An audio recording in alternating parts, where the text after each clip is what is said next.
Good afternoon, ladies and gentlemen, boys and girls.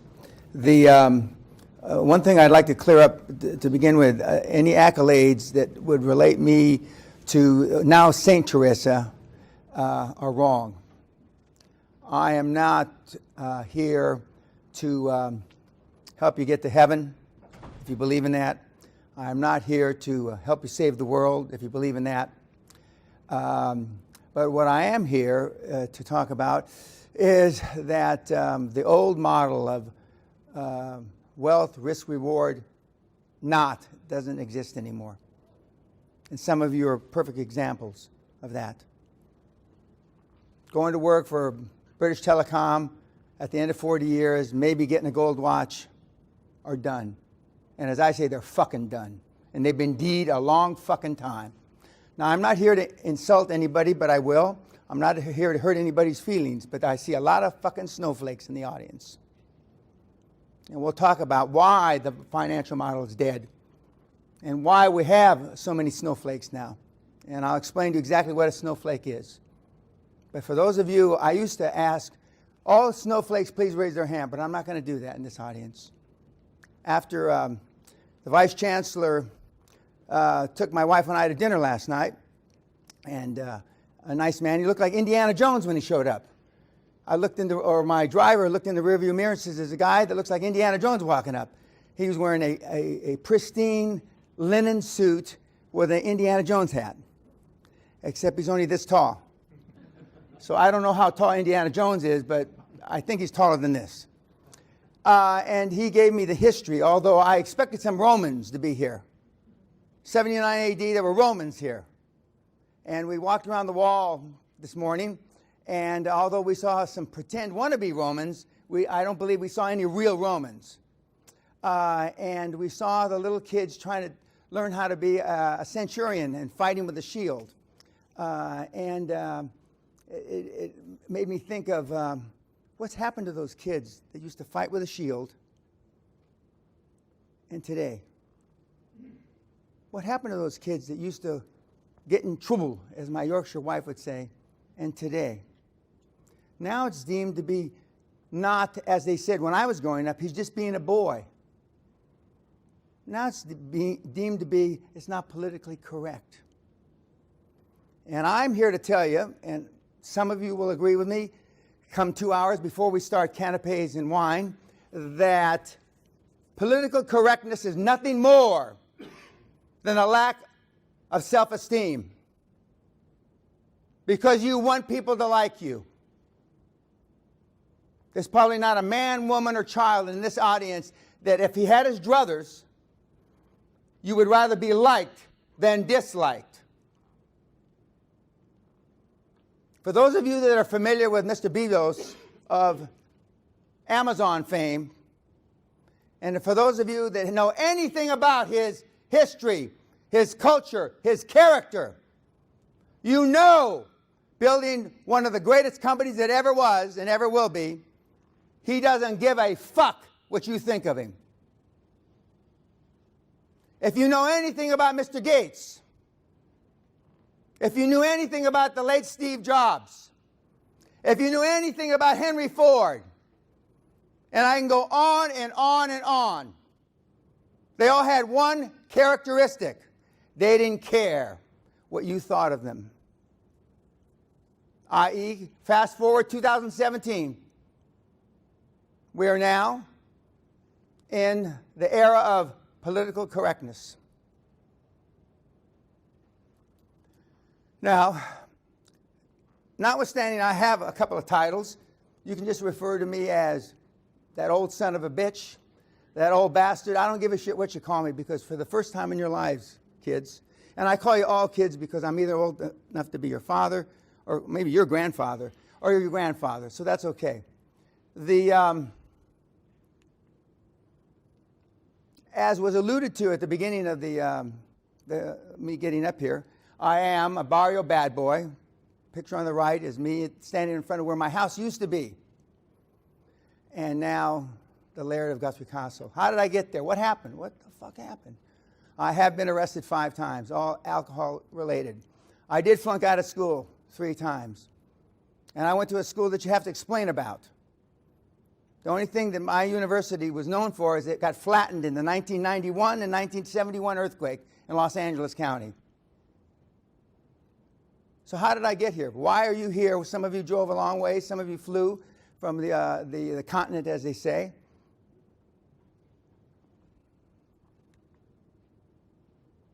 My lovely wife, who's sitting up front, who's from Yorkshire, not too far from here, a chartered accountant.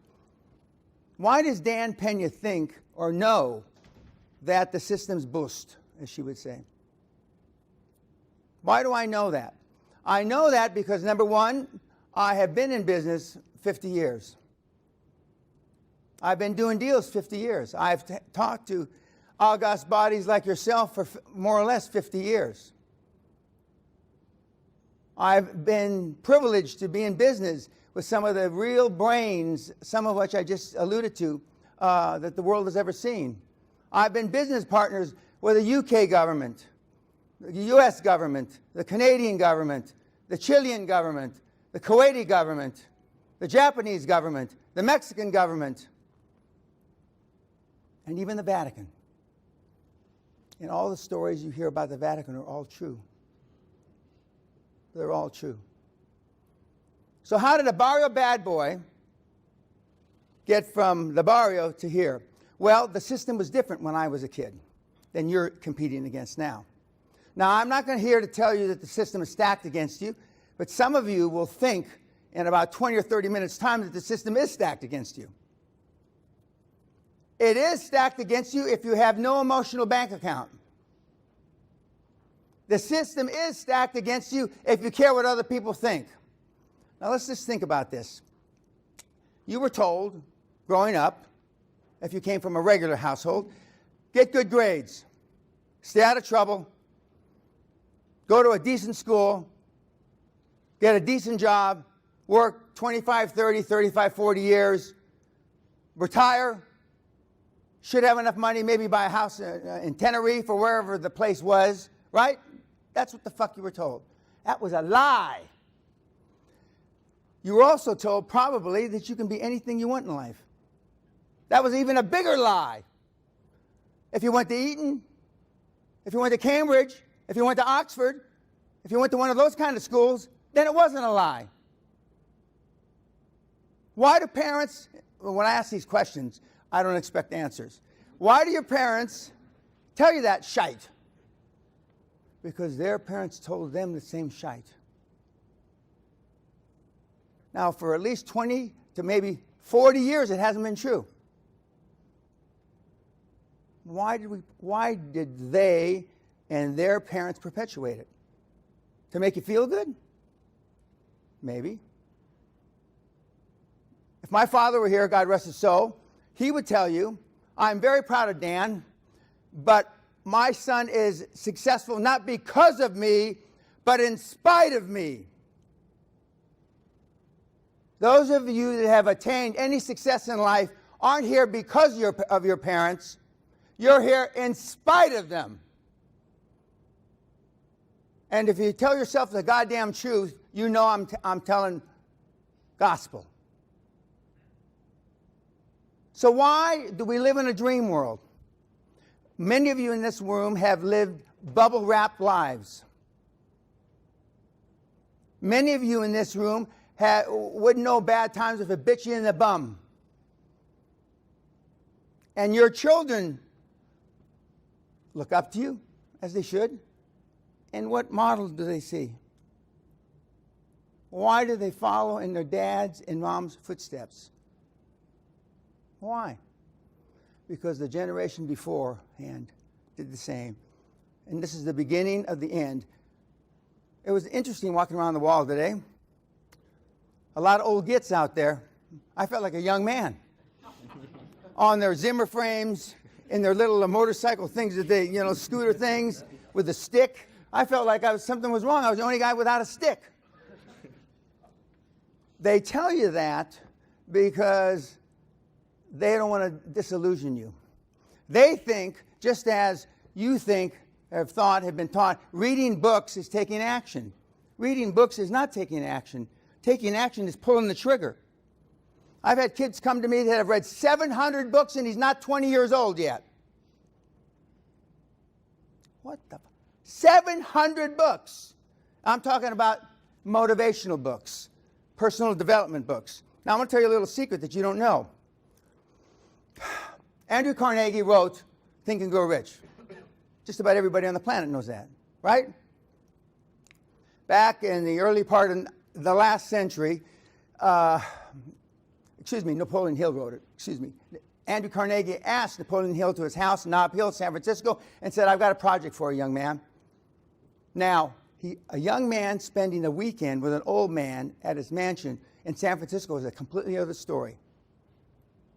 But I'm not going to go there, because that's the only thing about this talk that it's politically correct. But why did that young kid go to spend a whole weekend with an old man? Well, but I'm not going to go there. Okay. As the weekend of whatever ended, he's standing at the door of Mr. Carnegie's mansion, and he's asked by the old man as he pulls out his pocket watch, how would you like the opportunity to write the definitive book on success? And I'm going to introduce you to the 500 most successful people in the world. This was the original thought process. The law of success. He pulled out the watch. He looked at the watch. What the young kid, Napoleon Hill, didn't know is he gave him 60 seconds to make an answer. Give him an answer. Now, depending on what story you want to believe, either in 26 seconds or 36 seconds, the kid said, yes, I'll do it. Then the next shoe dropped. Oh, by the way, you're not going to get paid. Then the next shoe dropped. It'll probably take you 20 years. But the kid said yes. Now, that was going to be the rules of success that he was going to write about, right? It wasn't the rules of personal development, was it? Success, right? Success is quantifiable. You either made money or you didn't make money. You either saved the world or you didn't save the world. You either shot 75 on a golf course or you shot 100, right? It's quantifiable. So he wrote the book. 500 people later, he interviewed. It would have taken me about 10 weeks to write that book, but that's a whole other story. And now with the internet, Google and all the crap, you could write that book in a week. And I can hire somebody in the Philippines, virtual, for $500 to write Think and Grow Rich today. There are kids that I know that write PhD dissertations for Oxford and Cambridge and Harvard for $500. Maybe some of you, you've hired the kids. Okay, so he writes the book. It's successful. It sells millions of copies. Then Andrew Carnegie dies, right? He went crazy, giving all his money away, or trying to give all his money away. And now what happens to poor little Napoleon Hill? He goes bust. He's bankrupt. A guy named W. Clement Stone finds him, an old insurance peddler who built a company called Combined Insurance and became a multi-millionaire. And he finds Napoleon, and he says, I want you to come to work for me, and we're going to sell a new product, a new idea. So now he's bust. He's broke. So, he's all ears. He says, what's that going to be? And it's going to be personal development. Well, why are we going to call it personal development?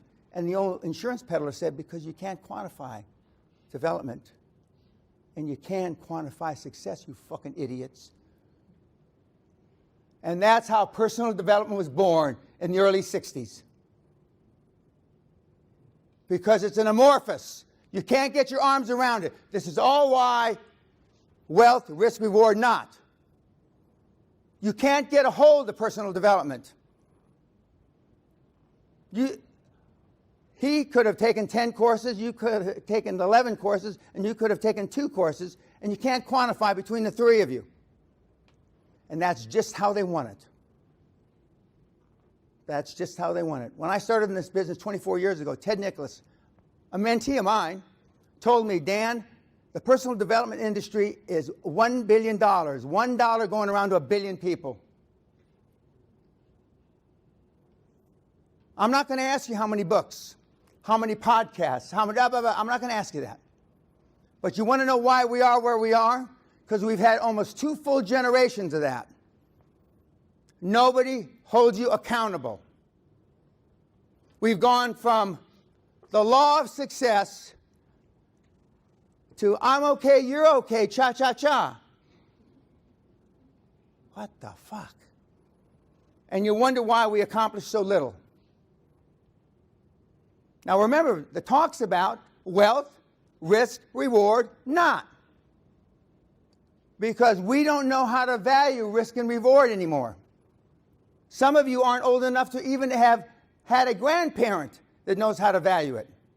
Now, I'm a product of my father, the greatest generation. That's what they say, World War II vets, greatest generation, who saved the world from this country as well, the greatest generation. You read about it all the time. What happened? We've gone from the greatest generation to, in my humble opinion, and there's nothing humble about me, to the fucking worst generation. What's happened? What's happened is now you can go to school and we have 3 teams that finish the league. They don't get first, second, and third place now. They all get winner's badges. Is that how it is when you go out and get a job? No. They get winner's badges. There are no winners and losers now. My kids just missed that, the cusp.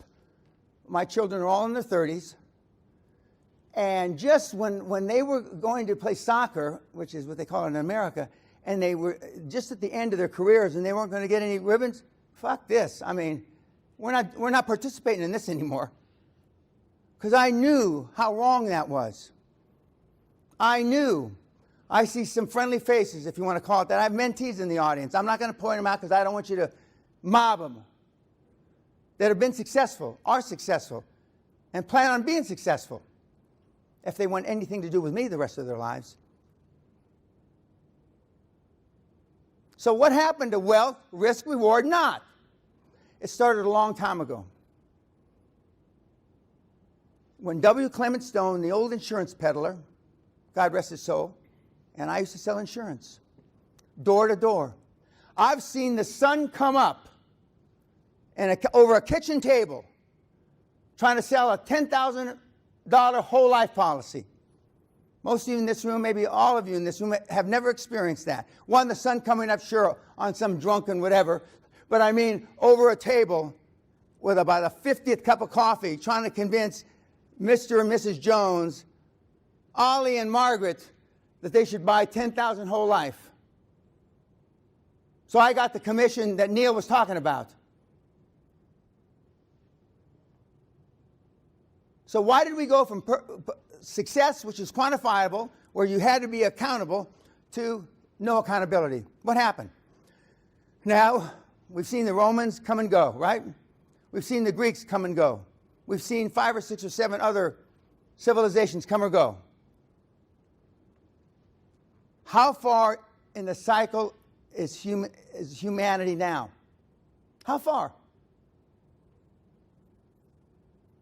Are we, as they say in America, in the 1st inning, the 4th inning, the 7th inning, or are we in the 9th inning? What are we doing today, notwithstanding Mr. Musk? Elon's a great guy, very bright, a great entrepreneur of extraordinary abilities, who's surrounded himself with extraordinary people, who says he's going to die on the way to Mars. Why does he want to go to Mars? Ask yourself.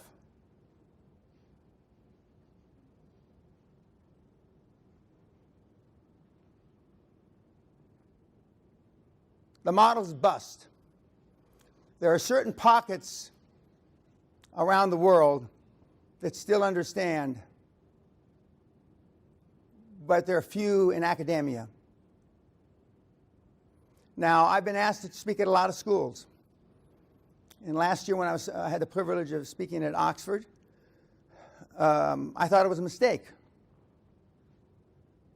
I still remember the estate manager coming down and saying, "You got a call from Oxford," and I said, "What, did my Rhodes Scholarship get lost in the post?" Now, when I made that joke at Oxford, nobody laughed. Not one goddamn student laughed. But it gave me the idea that Hell, I can go and talk at universities. I'm not getting paid. I travel there on my own nickel. And I can spread the word a lot faster because I stopped giving seminars. And as was pointed out 10 or 15 minutes ago, this is only the third time this century that I've talked outside Guthrie Castle, my home. But, and I'm now speaking at a lot of different schools. But schools call me or contact me, and then they do their research. Then they cancel. Then they cancel. I've been canceled by Columbia University. I've been canceled by some of the best schools on the planet. And if you've read anything about my bio, a Harlem charter school, minority kids, it's not dissimilar to what how I was raised, canceled me the night, 10 o'clock, the night before I was supposed to be there the next morning. If I had not read my emails, I would have showed up. I should have showed up, but I didn't, and which caused a whole controversy, as they say. But I'm not telling you anything, well, I am telling you news to many of you, but I mean, other people on the planet realize this. It's just not the ones that you're hanging with, chilling with. Kids, eagles fly alone. Eagles don't go to the pubs. Eagles don't go to the World Cup. Eagles don't go to the World Series. They fly alone. Show me your friends and I'll show you your future, young man. For most of the people that are sitting in this room, your future is dismal. I have nothing to tell you. I don't give a fuck. I have no book. I have nothing. I don't care if you like me or not. It doesn't make shit to me. That's why I can afford to tell you the truth. I don't have an upsell, a side sell, or any of that crap. I'm not sure you even understand all that. If the other personal development guys, and I'm not one of them, were so fucking successful, why are they not rich? Did you ever ask yourself? If marketing really worked, if internet marketing really worked, test small, roll out big. How many people? Everybody's heard that, right? If it really worked, why aren't all those guys flush with cash, truckloads of it? On Christmas, New Year's, Father's Day, Halloween, whatever, 50% off all my product. How many times do you see that? Well, if they can take 50% off their product because it's Valentine's Day, how much is the shit worth anyway? I've seen 90% off product. Sales indicate the price was too high. When value is clear, decisions are easy, as Roy Disney told me about 48 years ago. When value is clear, decisions are easy. When an attractive man walks in the door, you know, you don't have to spreadsheet it. You know he's good looking or not, right? Yeah. When a good looking woman walks in the door, you don't have to spreadsheet it, right? You know. Why have we gone away from that kind of decision making process? Because it's easy to procrastinate with a spreadsheet. They used to call it Lotus 1, 2, 3. I'm dating myself. Okay, so now why are we here? Now, have you ever seen a 3-year-old unhappy? Unless they've soiled their nappies, they're all happy, aren't they? Giggle, giggle, yeah, yeah, right? Has anybody tell me? 3 years old. Okay, now, 7 years old, same thing. They're all happy. Then what happens? By the way, self-esteem is built the first 7 years of life. You either have it or you don't. Who are you around the first 7 years of life? Mommy, mostly. Sometimes daddy. Sometimes an older brother or a sister.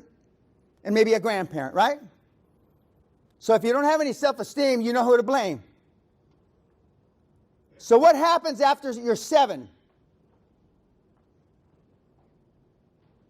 Why are you happy? Everybody in this room was happy then. What the fuck happened? Your parents. Mommy and daddy happened. And I love my parents. Self-esteem is the basis of all high performance. You either feel good about yourself, with my lovely wife who's sitting there. Nobody loves me more than I love myself. You can't be a good human being unless you love yourself. Love yourself first, then you love everybody else. I can just tell by looking at the audience, we have a lot of Save the World kids. Great, absolutely fucking terrific. But Bill Gates didn't start saving the world till he made $850 jillion. None of those guys, Warren Buffett, you name them, didn't give a shit about the world until they made $852 jillion. So I tell the kids, go out and make the $852 jillion, then save the fucking world. Instead of carrying placards around the fucking embassies like morons. I can see some of you morons out there. And by the way, when I say retarded, I want to tell a little story. I'm giving a speech down in Tahiti many years ago. And I was wearing a suit that looked like this, and the air conditioning, it was a Sheraton, had 3,500 people in the audience. And I was there to fire them up about a whole other subject. And I was perspiring so much that I was leaving pools of water on the stage, and I was elevated about this high. Everybody just think Dan's fired up. And I said something to the effect, if you run with cripples, you learn how to limp. And the last thing is I slipped from the stage, and I slipped, and I thought, you know, there must be a God because he's punishing me. I did a cartwheel, I tucked my legs in, and the last thing I saw was a row of wheelchairs. That's the last bloody thing I saw. I said, oh God, please don't let me hit the wheelchair kids. So, and I landed like this, and everybody thought it was part of the act.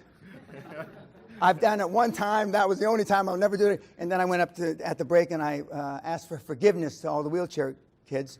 And they said, oh no, they treat us, we're not really crippled. Blah, blah, blah, blah.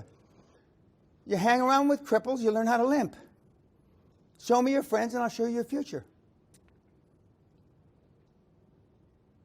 And I got nothing to sell you. You are seeing the only human being, perhaps on the face of the earth, is about to say something, and I mean it from the bottom of my heart. If there is a God, may he strike my wife dead and our 3 children dead this instant. When I say I don't give a fuck if you like me or don't. I got nothing to sell you. If you don't like it, eat it. But I'm going to say my piece. I'll be 72 in a few weeks. Do I sound 72? No. Do I act 72? No. Some of you might think I dress 72, but that's a whole other subject. Ladies and gentlemen, boys and girls, we have a crisis on the planet, in my judgment. We have a bloody crisis. Because we have an educational system, the socioeconomic milieu of the financial educational system is bust. It's flat bust. Anomalies like me come around not that often. Not that often. Considering what I've been through and some of the crazy shit that I've done, I mean, it's a miracle. It's a miracle. Sally and I, my lovely wife, and I support, I think, 7 charitable institutions, 4 of which are Catholic-based, 1 of which is non-denominational, and the other one are Christian of some sort. And so I have about 240 nuns pray for me every day. And they say, I am on the fucking rocket ship to heaven. I am on the rocket ship. You know that ship that Elon says he's going to be on? Nah, me. But I'm going to heaven. I'm not going to goddamn Mars. I don't give a shit about Mars. It's bust, and we don't have anybody telling the truth. We don't have anybody telling the truth. Why? 1, it's not politically correct, and 2, there's no money in it. And since I'm not selling anything, so how did we go from wealth, risk, reward? Not. Now, money's not the only thing in life. I understand that. It's the only thing to keep track of, but that aside, it's not the only thing in life.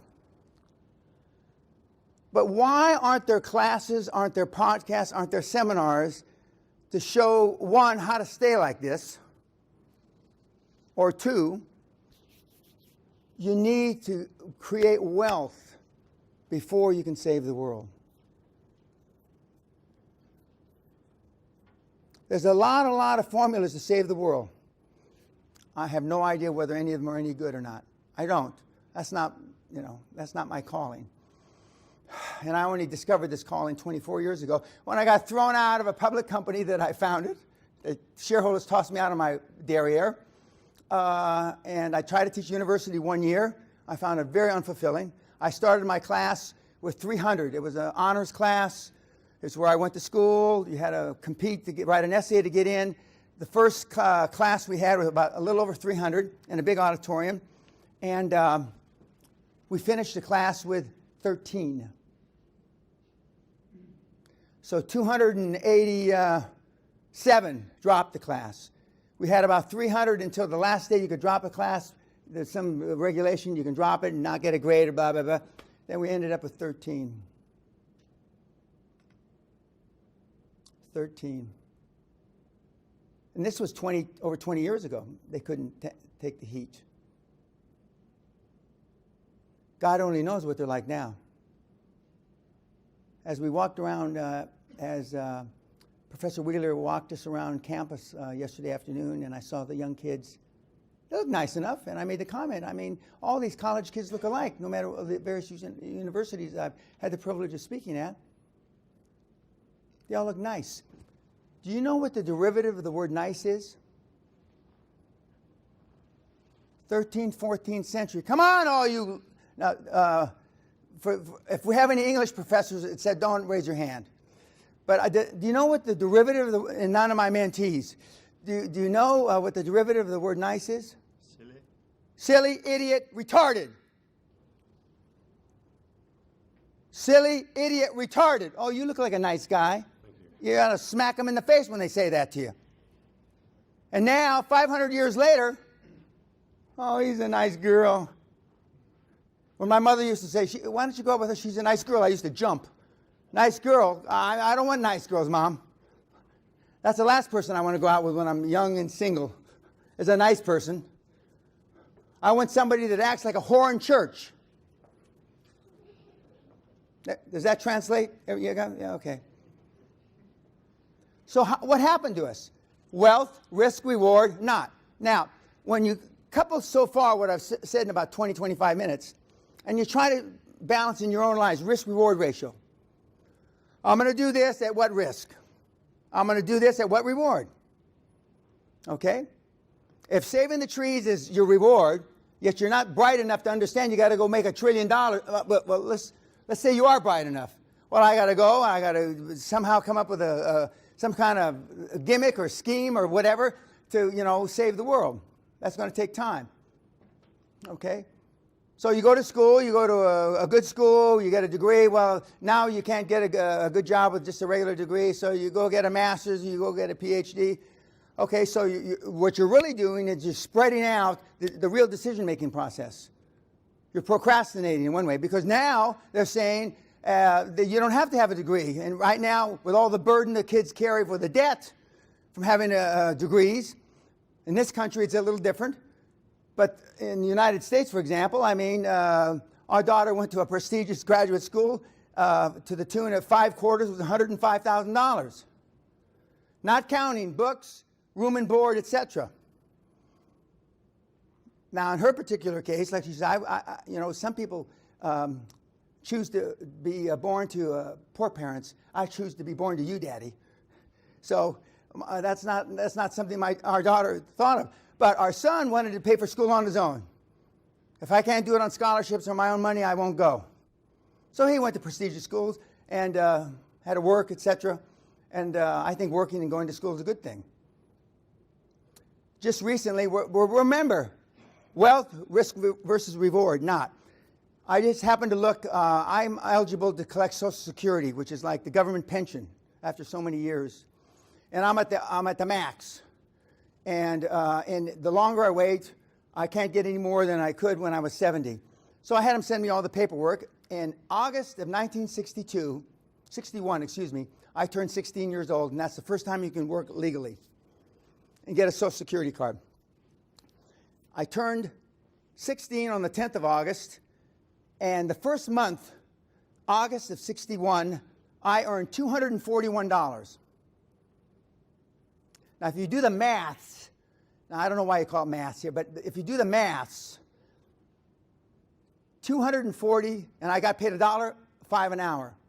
Skip the nickel, $1 an hour, and I was part of a union, Teamsters Union. So I got $1 an hour for 240 hours. So I roughly worked 240 hours in 20 days. If you had a headache, wanted to go home, I'll take your shift. If you had wanted to go see your mom, I took your shift. If you wanted a day off to be with your girlfriend, I took your shift. I couldn't work enough hours. But 20 days, 240 hours. Now you can't find anybody to take a second shift. And the work ethic is all wrong. When my father retired after 28 years as a Los Angeles policeman, 28 years, he had 700 days leave not paid for. So he didn't take leave for 700 days over 28 years. Well, if you do the math again, he barely took any days off in 28 years. And they gave you a check in those days. A check in those days. And so he got a pretty hefty check. Now, a few years ago, my wife and I were in Australia. We listened to a couple explain to their children how they were going to map their entire careers. The kids were 13 and 15 respectively. How they were going to map their careers, how to get the best job with the best statutory leave. What the fuck? That's how you, I mean, why? I was bloody on my shin. Sally kept kicking me. Don't say anything, don't say anything. Boom, boom, don't say anything. I wanted to go and choke that mother. I wanted to choke her eyes out of her fucking head. And then I wanted to beat the old man until he was like a goddamn watermelon. Those kids have no chance. None. And there was another young couple there that was mapping their life already based on statutory leave, and they were Americans, so it made me even more sick. How can the kids have a chance? Going from job to job just so they can accumulate more statutory fucking leave. People ask me why I still work 50, 60 hours a week and I'm supposed to be retired. I saw my dad never take a day off. And then you'll say, well, that's why you're so fucked up, Dan, because your dad never took a day off. He never took you to the ball game.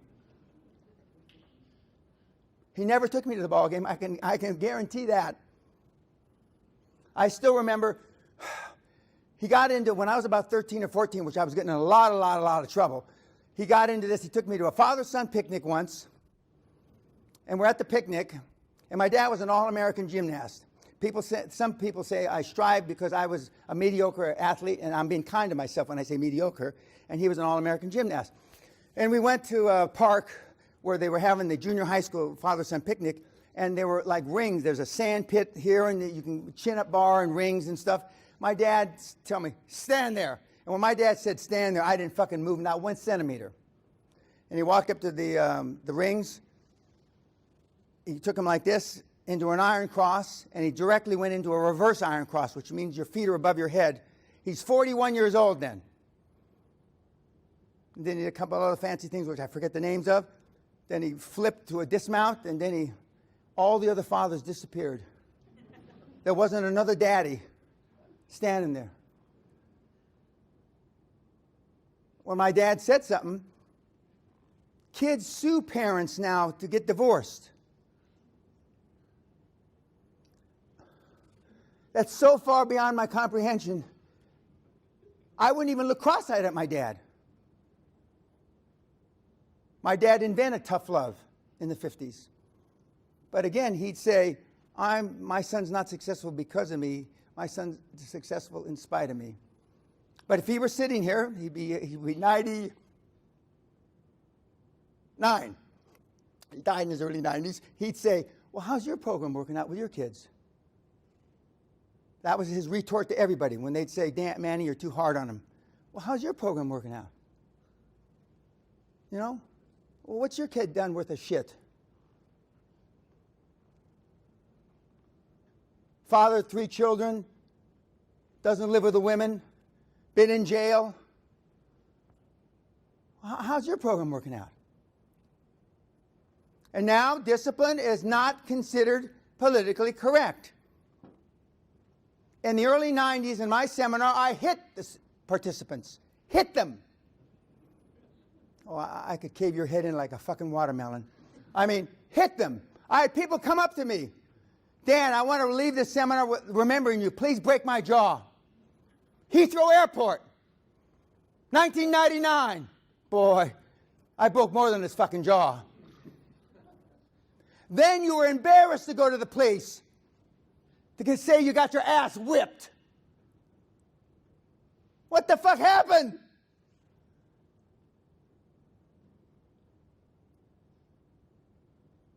Wealth, risk, reward, not. We have now almost 2 generations, or in my judgment, at least a generation and a half, has grown up not understanding.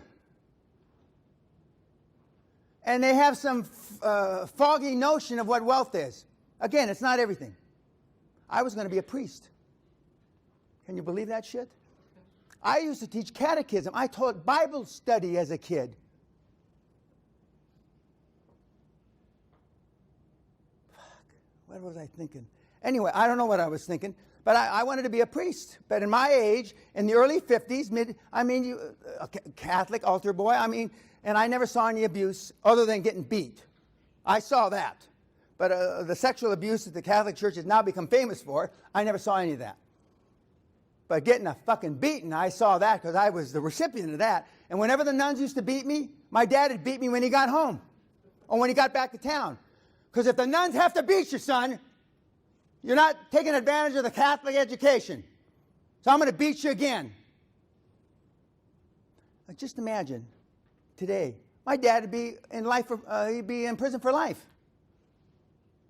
My kid brother, who's 58 or 59, as he said on my 70th birthday a couple years ago, he said he's the number 2 guy in the Los Angeles County Fire Department, the largest fire department in the world. He's number 2. He decided to go up the public service route like my father, our father.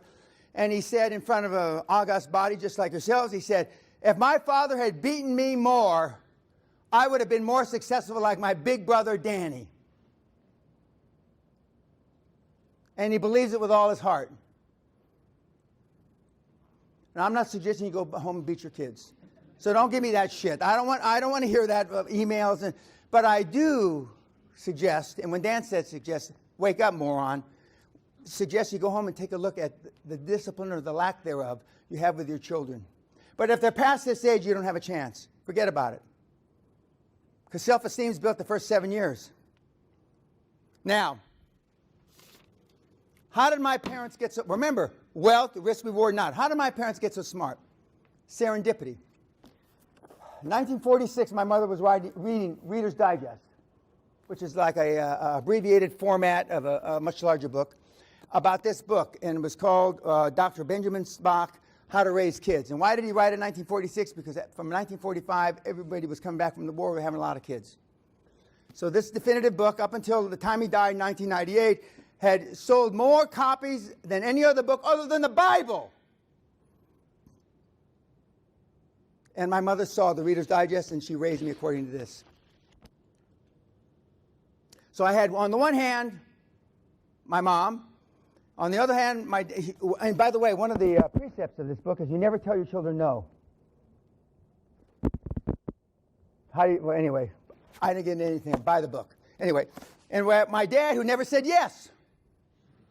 Or the worst thing that could ever happen in my life, oh, you don't want to, okay, I'll tell your father when he comes back. Oh, no way did I want my dad involved in anything. I'll do whatever you want, Mom. Because I know the first thing my dad would do is whack me. Then he'd ask, what did he do again? But my dad, who didn't have a father, his father died 3 months before he was born in 1918.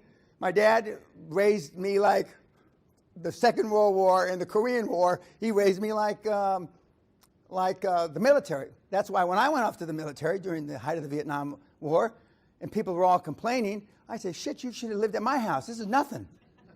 This is bloody nothing. And I have, in my dad's philosophy, he didn't really give a shit if I loved him. He just wanted the effect of me being he didn't use the word high performance, super successful person, and he equated super success monetarily, not like the personal development guys do, which is an amorphous of just smoking shite. We probably got some really high performer or good, I don't even know the right word about high performance vis-a-vis personal development. And I've sat with some of the biggest PD guys on the planet, this close. They say, "You're killing us, Dan. What are you telling that shit for?" If it wasn't for these idiots, we couldn't make a living. You have no idea what they think of you. You have no idea how they laugh about you. You have no idea. It brings me to tears just thinking about it. My own kids, who I never helped, never gave my daughter going to school, never got them a job. They chose to go to schools, but not everybody has to go to schools to be a high-performance person. Of course, everybody points at Bill Gates and Zuckerberg more recently, but they, as much as went to school, they went to Harvard, and so they have those networks. Okay, so now, wealth, risk, reward, not.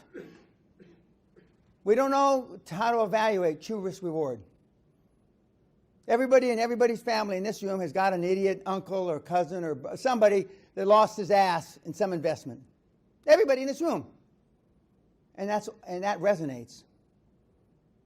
And that's what your subconscious dwells on. Because you don't want to be made a fool like he was made a fool, and they're still talking about it, and he's been dead 30 years. And you ask why you are where you are. We have some people in the room that flew from the continent to be here, and well, thank you very much. I thank you for your interest. And again, I want to thank the university. I'm not finishing. I just, while I'm thinking about it, I want to thank people. I want to thank the university for the opportunity. And see, I still call it an opportunity, even though I'm not selling anything. Because it is an opportunity, because I am not the least controversial person that I'm sure they could pick to come and speak to you kids. But it never ceases to amaze me that I'm the only person, apparently, that has figured out why do we go from success to development. And I am bright. Now, I'm not here to tell you I'm not bright. That'd be disingenuous. That'd be a lie. I'm super bright. And I have a high IQ. Compared to this audience, I probably only got this audience by about 50, 60 points. Additional IQ than this audience has. Now, we're going to talk a little bit about IQ. Let's just, for this example, say that we all got 100 IQ. For some of you, I'm taken away. For some of you, I'm given. Okay? Can anybody have 10 or 15 or 20 times our IQ at 100? No. Well, then why do people every day achieve 10 or 20 or 50,000 times more than we? If they can't have an IQ 10 or 20 or 30 times more than ours. Because they dream bigger than we. They dream bigger. I don't like President Obama, but I do take my hat off for one thing. Big, bodacious goals. I'm going to be the first black president as he's sucking that weed in California when he's 19 years old. That I take my hat off to him. Why don't you dream bigger? Again, wealth, risk, reward. We don't dream bigger because we've seen our parents fail. We've seen our grandparents fail. We hear about failures. In today's news, I mean, failures are better news than successes. I've been told veterans don't make good news, good TV. I've been working on a veteran program for a couple of years now. The vets don't make good TV unless they're sweating with their muscles rippling in the mud, is what I've been told by big Hollywood production companies. Now, to make the news cycle, it's got to be good TV. Good TV. Now, Prime Minister here has given some good TV here, unfortunately, for her reputation in recent weeks. One, calling for the election. I wouldn't have called for it, but that's just me. Okay. Two, unfortunately, this terrible fire. And I'm told, didn't we just recently, last night, have another killing spree?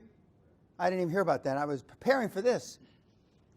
That's what makes the news cycles now. That's what makes the news cycle. Okay, wealth. Okay.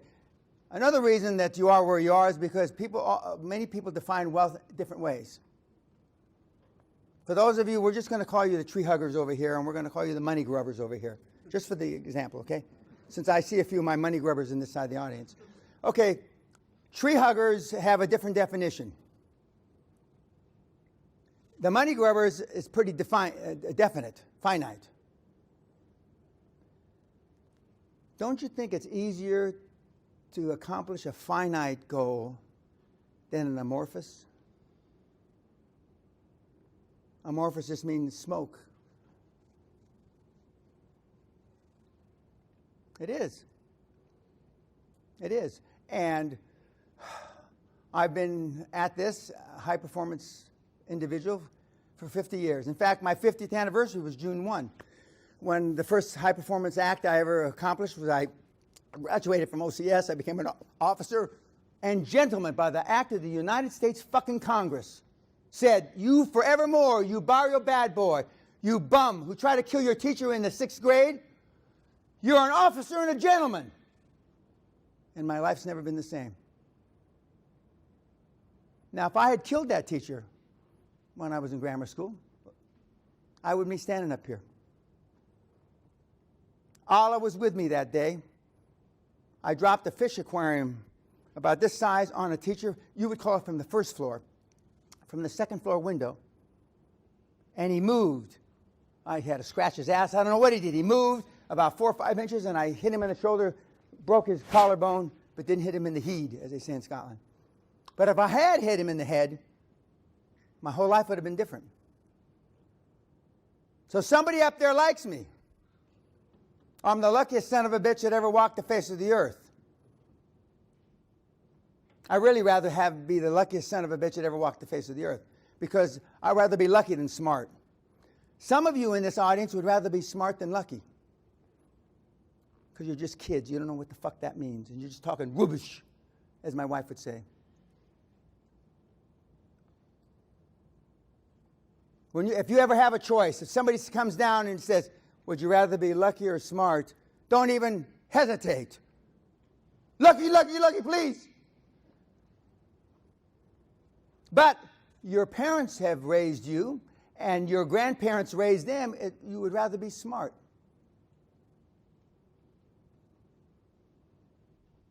When I went off to school, nobody ever told me to get good grades. Nobody ever told me any of that stuff. My dad only had one goal for me in life: to keep me alive till the age of reason. He didn't know if that was 20, 30, 40, or ever. We have a thing coming out for free on my site about how I increased my comfort zone growing up. I didn't know I was doing it at the time, but some of the crazy shit things that I did as a kid, as a young adult, you have no conception of. We have a weekly report my mentees have to fill out where you have to list daily, how did I scare myself today to get outside your comfort zone?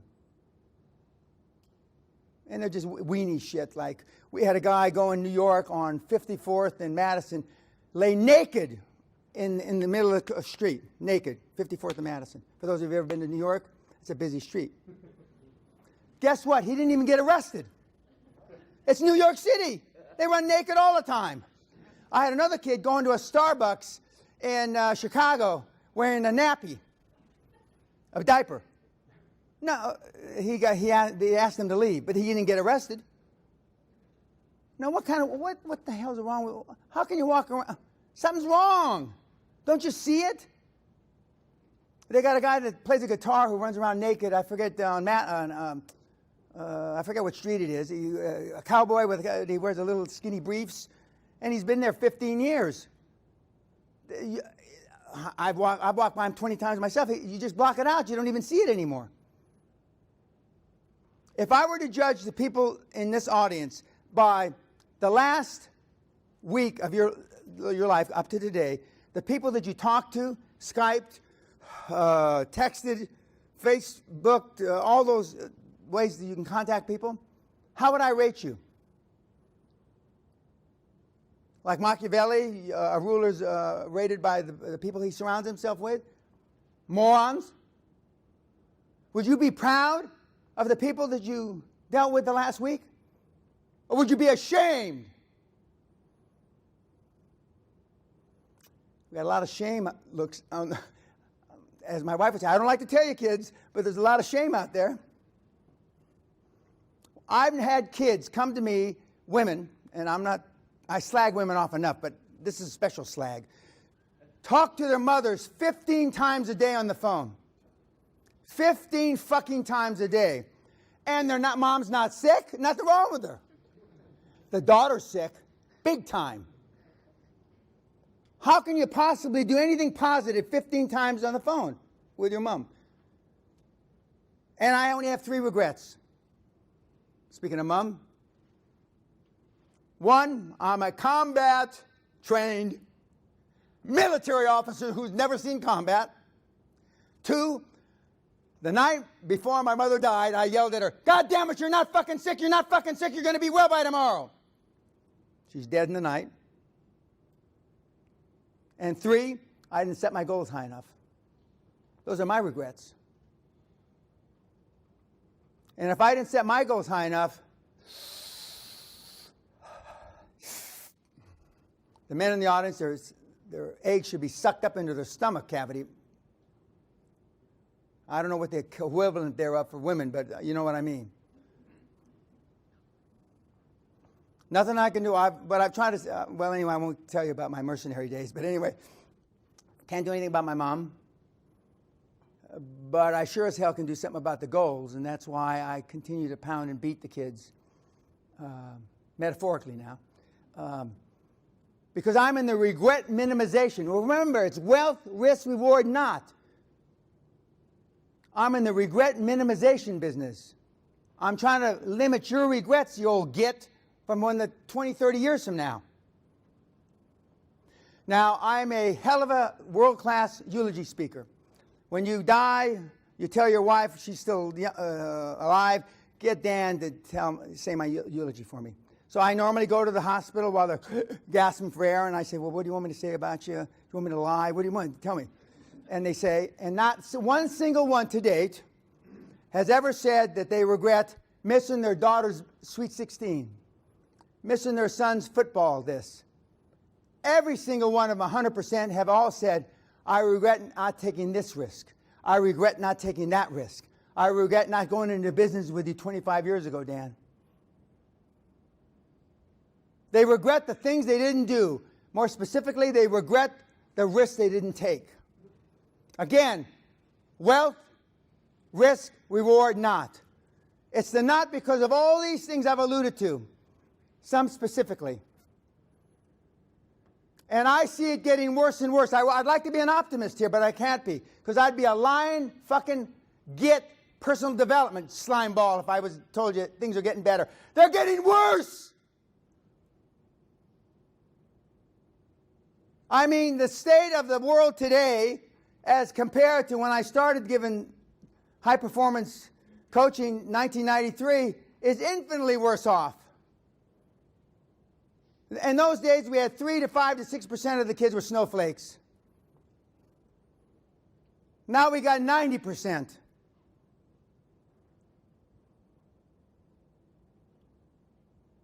Now, some of you won't even be able to relate to what I'm about to say. And this is mostly young men, not young women, because you wouldn't want young women to do what I'm about to say. But a stiff drink and a good fuck could kill 99% of the guys that walk the face of the earth that are less than 30. That's a sad motherfucking commentary on life.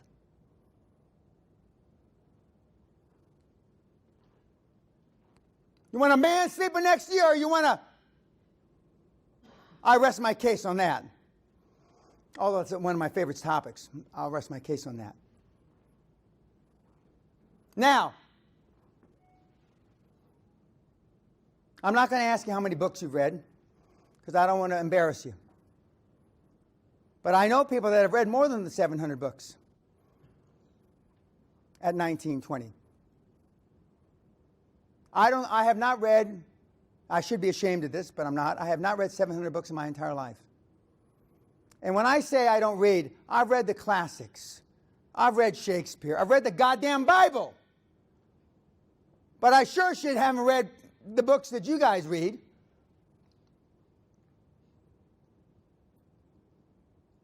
Because you read them because it's your form of procrastination.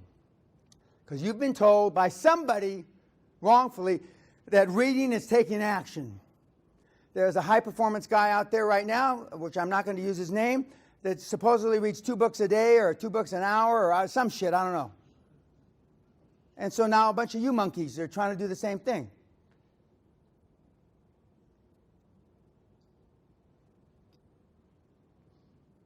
One of my most successful mentees has only read 1 book in his life.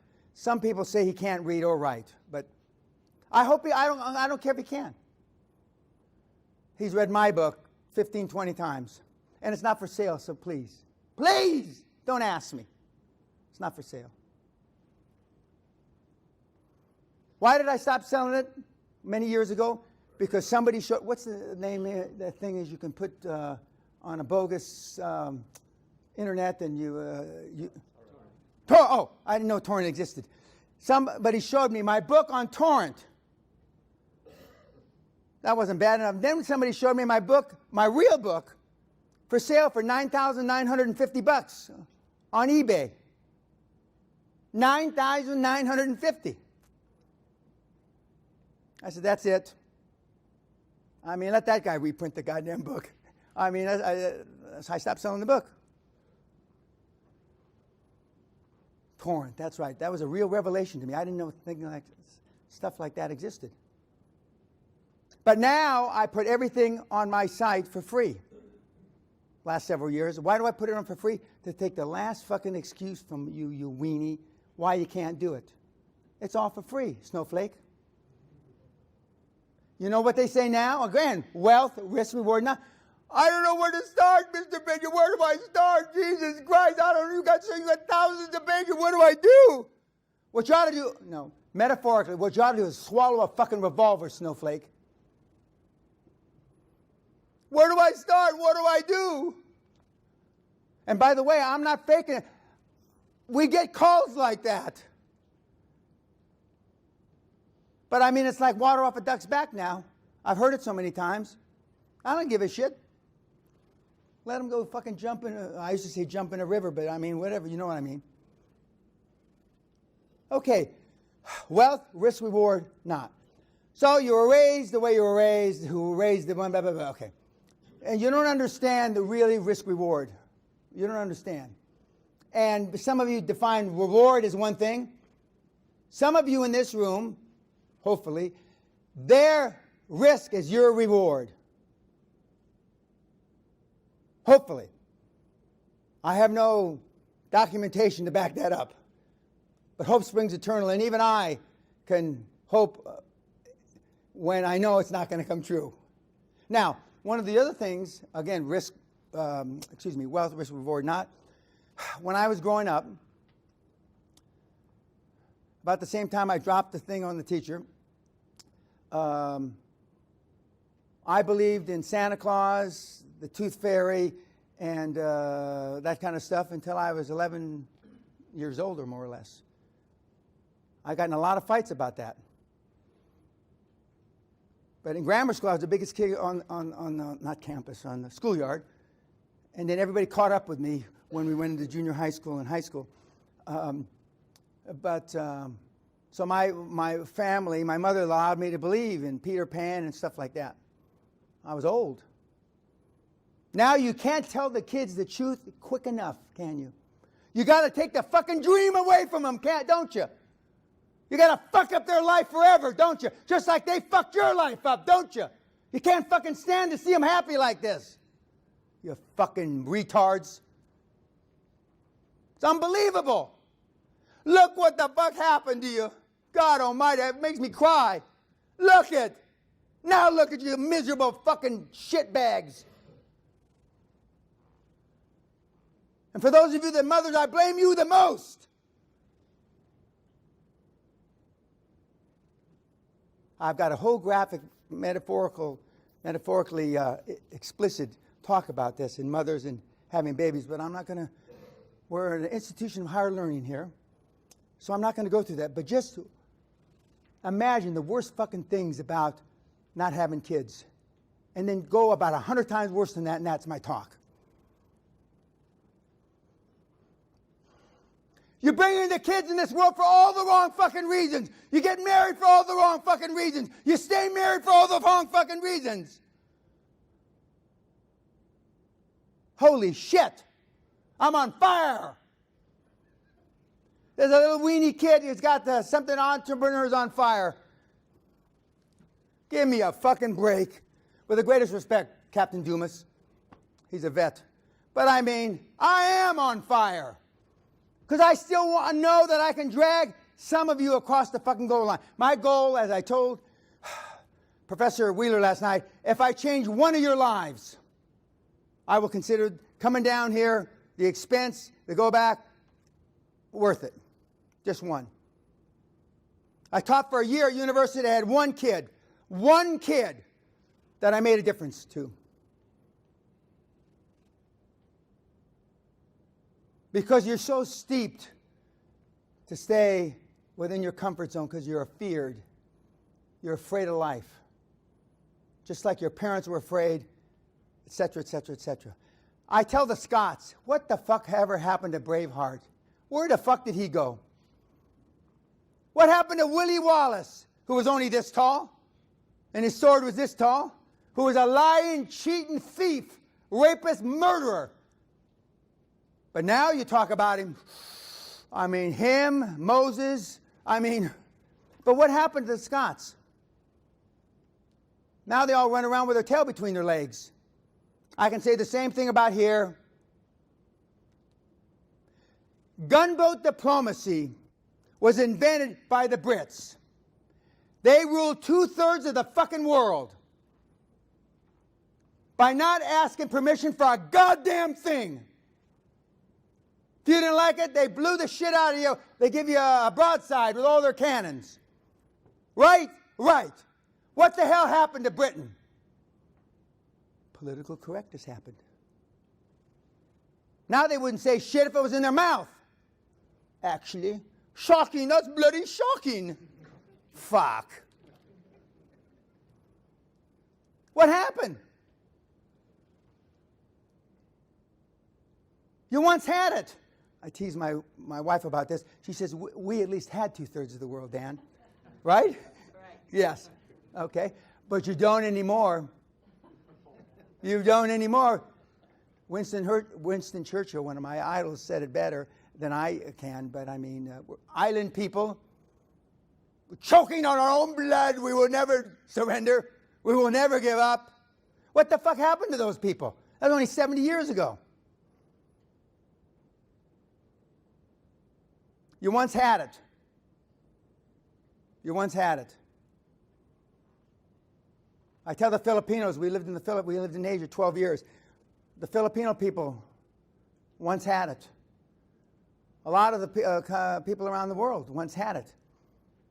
Now you got to be politically correct. You can't go in and talk like you think. You can't go in and talk like I do and get money from a bank, you think. Wrong! You don't understand risk-reward, melon heads. When I came here in 1981, they say, legend has it, young lady, I drug investment bankers across boardroom tables by their necktie, choking them. Legend has it.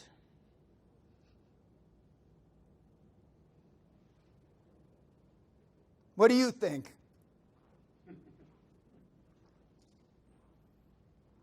I want that picture to freeze in your mind forever.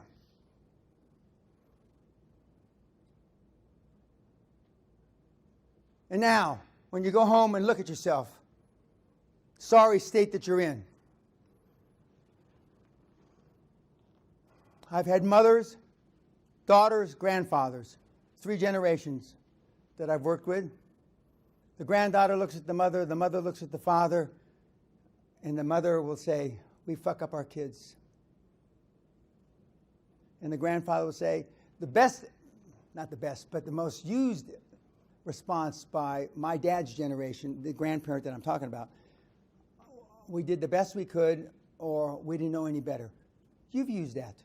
Your parents have used that. But they could have known better if they fucking took the time. Now I'm going to make an announcement here. Everybody knows everything about me because of Google.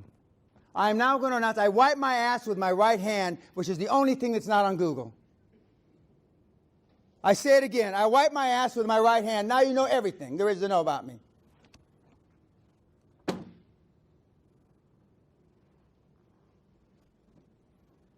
Wealth, risk, reward not. Now I could speak from now until my birthday in a few weeks and not take a break. There are so many examples of why we are where we are and why the systems boost, as my lovely wife would say. And at least 10% of you within the next 30 days will buy a book, listen to a podcast, or go to a fucking seminar. I'll guarantee it. And they're going to tell you you're okay. Everything's going to work out fine. Which is a bloody joke. But because that's closer to your own wants, needs, desires, you'll believe it. In a few weeks, days, hours, whatever, you'll forget that I ranted and raved. And if the day ever comes when I have as many following on social media as all the guys, I'll commit suicide. Because I'll know that I did something wrong.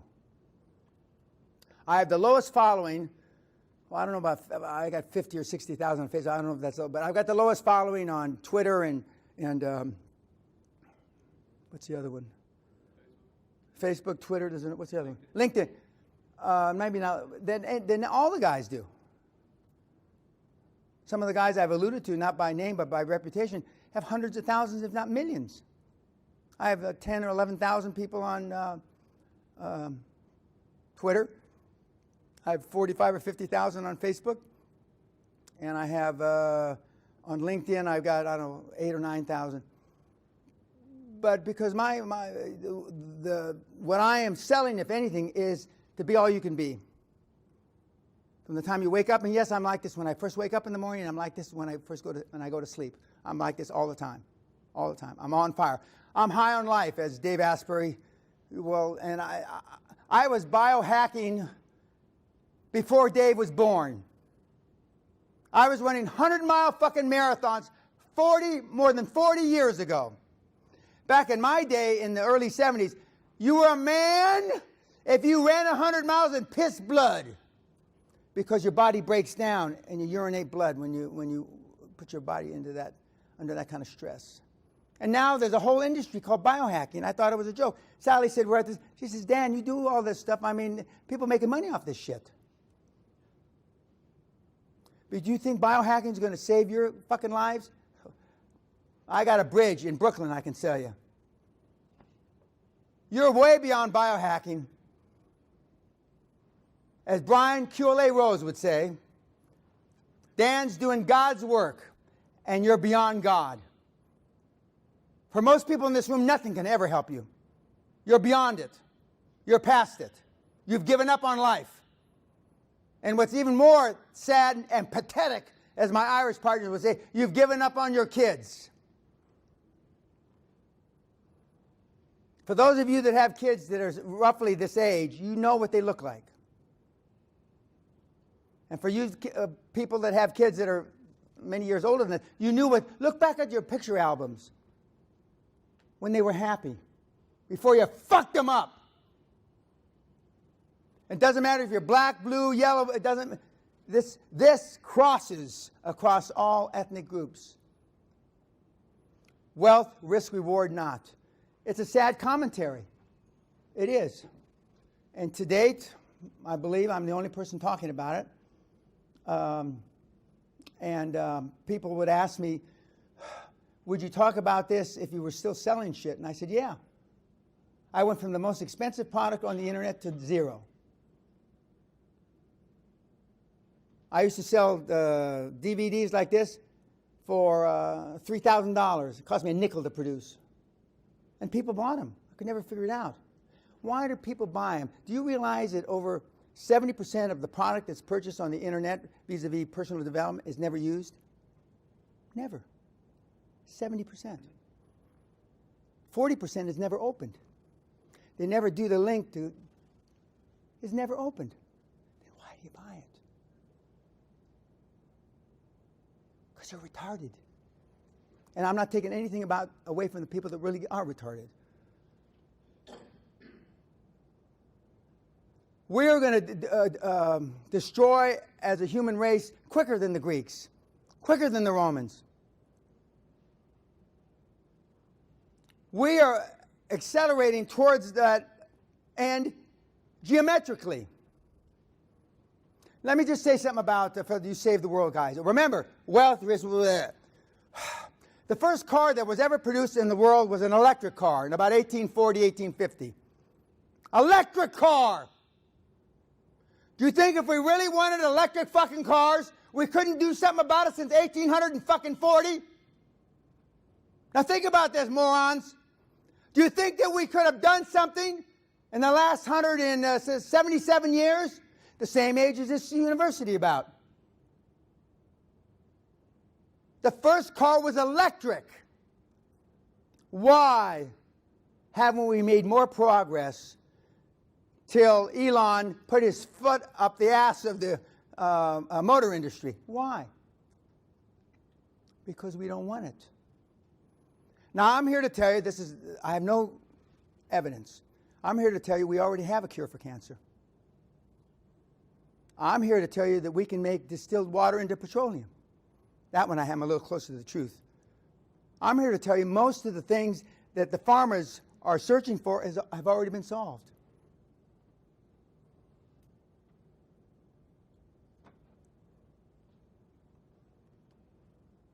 But then, why don't they? Well, because there's no profit in it. Now, I do admit that the profit formula is out of whack. That too's out of whack. So I'm just spend a couple minutes on that. Again, I started out by saying money's not everything. It's the only thing anybody keeps track of. But one of the reasons I believe that Warren and Bill and Melinda and most of the big-time rich guys, Sally and ourselves included, are giving a lot of money away and helping charities because, as I tell the students or the kids that come to hear me, the difference between 250 million and a billion, there's no noticeable difference. So if you had 250 million, I mean, and you had a billion or 2 or 3 billion, other than the amount of money you can give away. But as far as your own personal lifestyle, there isn't any difference. There isn't any. So the guys that have 4, 5, 7, 10, 12 to 30 billion and they're giving money away, fine, they're doing it, but I mean their lifestyle isn't changing any. It hasn't changed in many, many, many years. And it's, I didn't used to believe that when I was much younger until I made a lot of money. Pre-internet. I like to qualify it pre-internet money. When I made bricks and mortar money, which was a lot of money. And, so they're giving it away, and I think it's great that they're giving it away. I think it's great. And I know the things that Sally and I do, my wife, but it doesn't make me feel good. After the initial gift and the fanfare, which we do all ours anonymously, so we don't get any fanfare, it doesn't make you feel any better, any different. It doesn't erase any sins. If it did, we'd give more. It doesn't erase any sins, but it does help ultimately with your guilt. Now, Steve Jobs, God rest his soul, didn't get into Buddha until they said they had cancer. He wasn't going to live.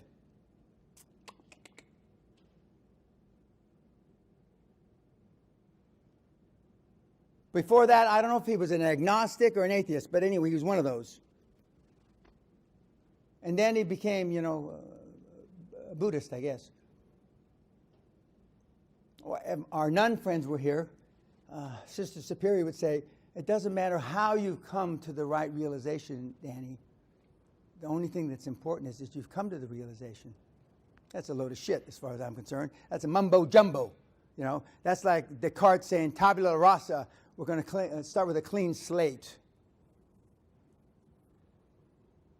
But the fact still remains that, the charities exist on guilt. Religions exist on guilt. And I'm a little Catholic altar boy. I'll be a Catholic till I die. But most people only go to church on Christmas. Or I forget what day. And they go to temple on Rosh Hashanah or Hanukkah, whatever the holiest day is. Why? Guilt. Merkel of Germany is supporting the EU, more or less, financially because of guilt.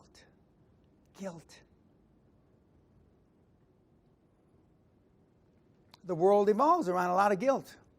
So if I can reduce your regrets, stroke guilt, you have to decide, is Dan the real messenger or is he the Antichrist? Well, there's plenty of people that think I'm the Antichrist, but I don't lose any sleep over that. But I have a sore back from arthritis. My wife says I have a sore back because of hauling you assholes across the goal line like Forrest Gump in the movie, But I never get tired of dragging you across the goal line because I know what you're capable of. The biggest misfit in this room, I know what you're capable of. I've had kids with 80 IQs to 180 IQs create billions. And the 80 IQ did better than the 180 IQ.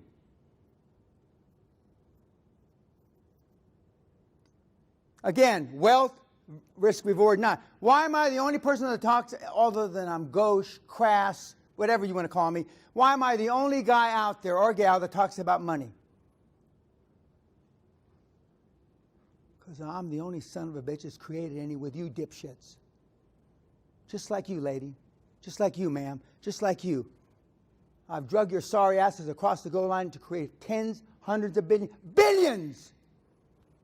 And it's fucking hard.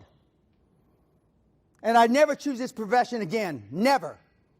Just like I'd never live in a goddamn castle again. Do you have any idea what it is to live in a house that's 450 years old? Something breaks every 5 minutes. And it's never cheap. God. Another thing I would do. Why did I build a golf course? Oh, God, what was I thinking, you fucking idiot? I built a goddamn golf course because I got tired of playing at St. Andrews. What am I, crazy? That's another thing. Don't build a golf course. Don't buy a 450-year-old storybook. See, I got in love with this whole storybook castle. It's got tourists like at Disneyland. What an idiot. I mean, what was I thinking? But it's tough dragging you kids across the goal line. It is. And all the stuff that it takes to do that, if that's what you want, is on my website for free. 99.9999% of all the people that have created all these billions, I've never met. There may be in the audience, I don't know. I've checked the numbers, we verified numbers and done all that stuff, but I wouldn't know them. They don't have to send me pictures. I wouldn't know them. And most of the kids that have created this wealth, they want anonymity. As Sally would say, they like the wealth, but they don't want any notoriety. And Sally, because she's a chartered accountant, tax specialist, she believes they're not paying taxes like they should. I don't know that. I cannot confirm nor deny that, and I won't. But if you don't, well, I hope they're doing the right thing for them. And the right thing for them may not be to be paying taxes. But if you want the wealth bad enough, you can create it. It takes huge sacrifice. And as I started to say, and I got off on a tangent, I just want my kids to respect me, not love me. And because I want, unlike you, what your parents did to you, leaving you in a sack of shit that you are now, I want my kids to be able to do what they want to do when they want to do it with their own money. You can't do that. Your parents didn't do that for you. Some of you will say, well, my parents didn't stress monetary wealth. In my humble opinion, and there's nothing humble about me, it's because they had no wealth.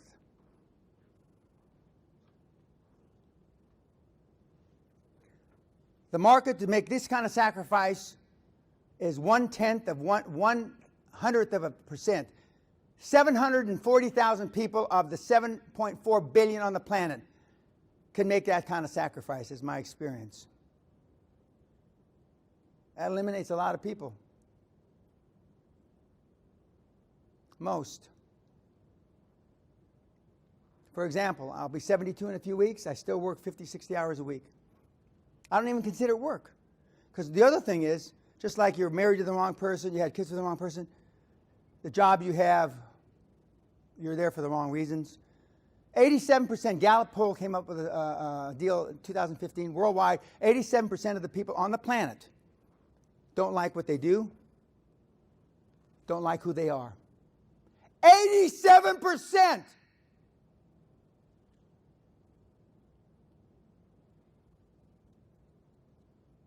Why do you do what you do? Remember, we're talking about wealth versus risk reward, not. Because, well, same reason you stay with the old lady. That's what they used to call women in the old days. They don't do that anymore. I don't know. I've had people, I'd kick the bitch to the curb if I thought I could do better. Jesus Christ, what kind of shit is that? I'd kick the bitch to the curb if I thought I could do better. And I've heard the same from ladies, but they say it nicer. They say it much nicer. Oh, I could live without him. That's the same thing as kicking the bitch to the curb. But women talk nicer. But I'm most successful, the women can multitask and men can't.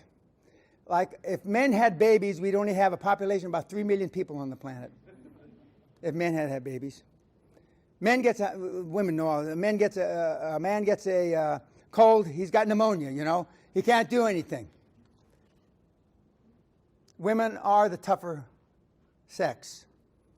And I point to my Yorkshire Chartered accountant wife back here, who's also a psychologist, who's also a cordon bleu chef, who's also a skipper for a boat she sailed across the Atlantic. She can do all that shit. I barely can chew gum and walk. And since I got 2 new knees, this is the longest I've been on my feet since I got my 2 new knees. And for those of you that can do everything humanly possible not to get new knees, do it. Because they lie to you. I don't walk the same. I can't put my feet. I got 2 new knees because I wanted to climb Everest before I'm 75.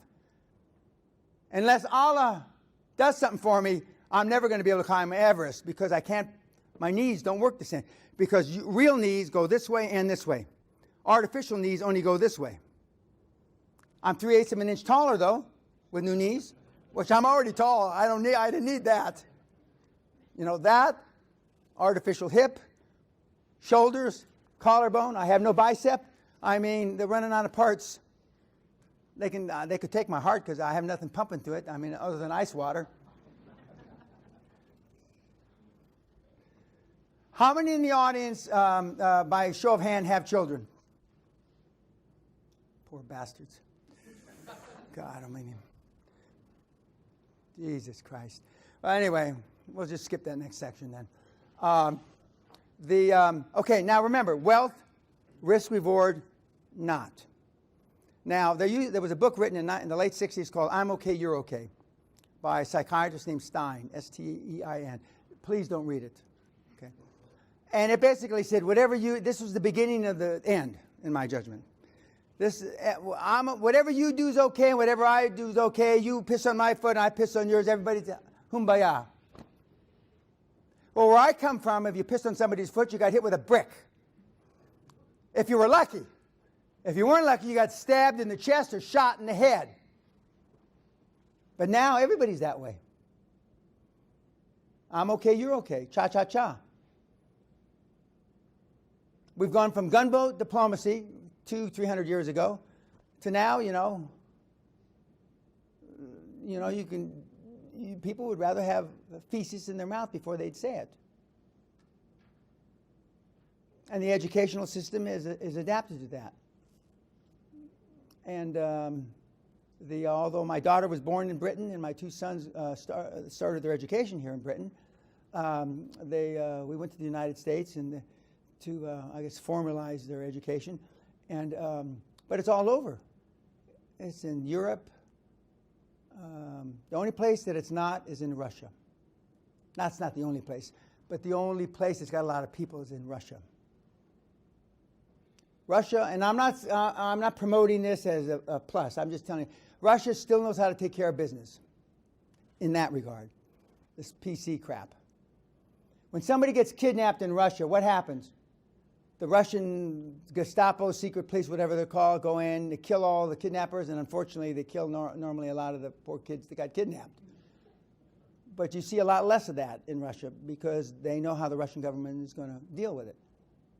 And here we, try to talk them out of it or whatever. I'm not sure what we do. But virtually the whole planet is gravitated that way. Now, in August of 2014, I said that oil was $120 a barrel. I said oil was going to be, and they were predicting $200 a barrel. I said oil will be at $40 a barrel before it's at $200. I made a big hoopla about it. In February last year, oil was at $26 a barrel, and it's currently in the middle 40s, I guess. Now, smart people knew what I knew. But I have nothing to sell, and I have nothing to suck you into the vortex, so I don't mind telling you. The other people that knew that have something to sell you. New cars, new this, new that, blah, blah, blah. So nobody else said it.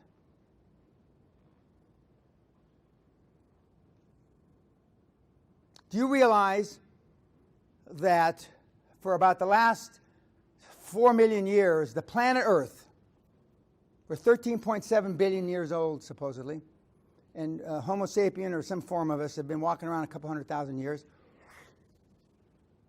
We have between 10 and 15,000 times more energy per square meter on the planet Earth than is required simply from the sun. I'll say that again slow for the melon heads.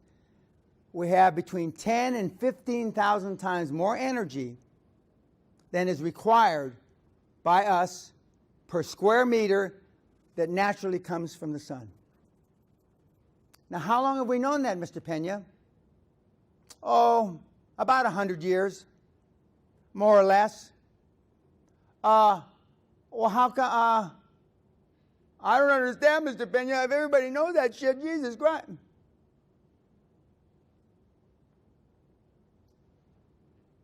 I'm not the only person on the planet that knows how to connect the dots.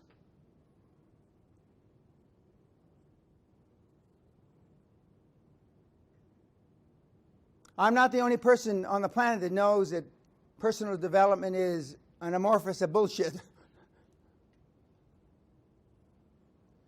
I'm not the only one on the planet that knows that in looking at an audience, if I was selling personal development, that I'm not going to change anybody's life in here more than 2 to 4 weeks.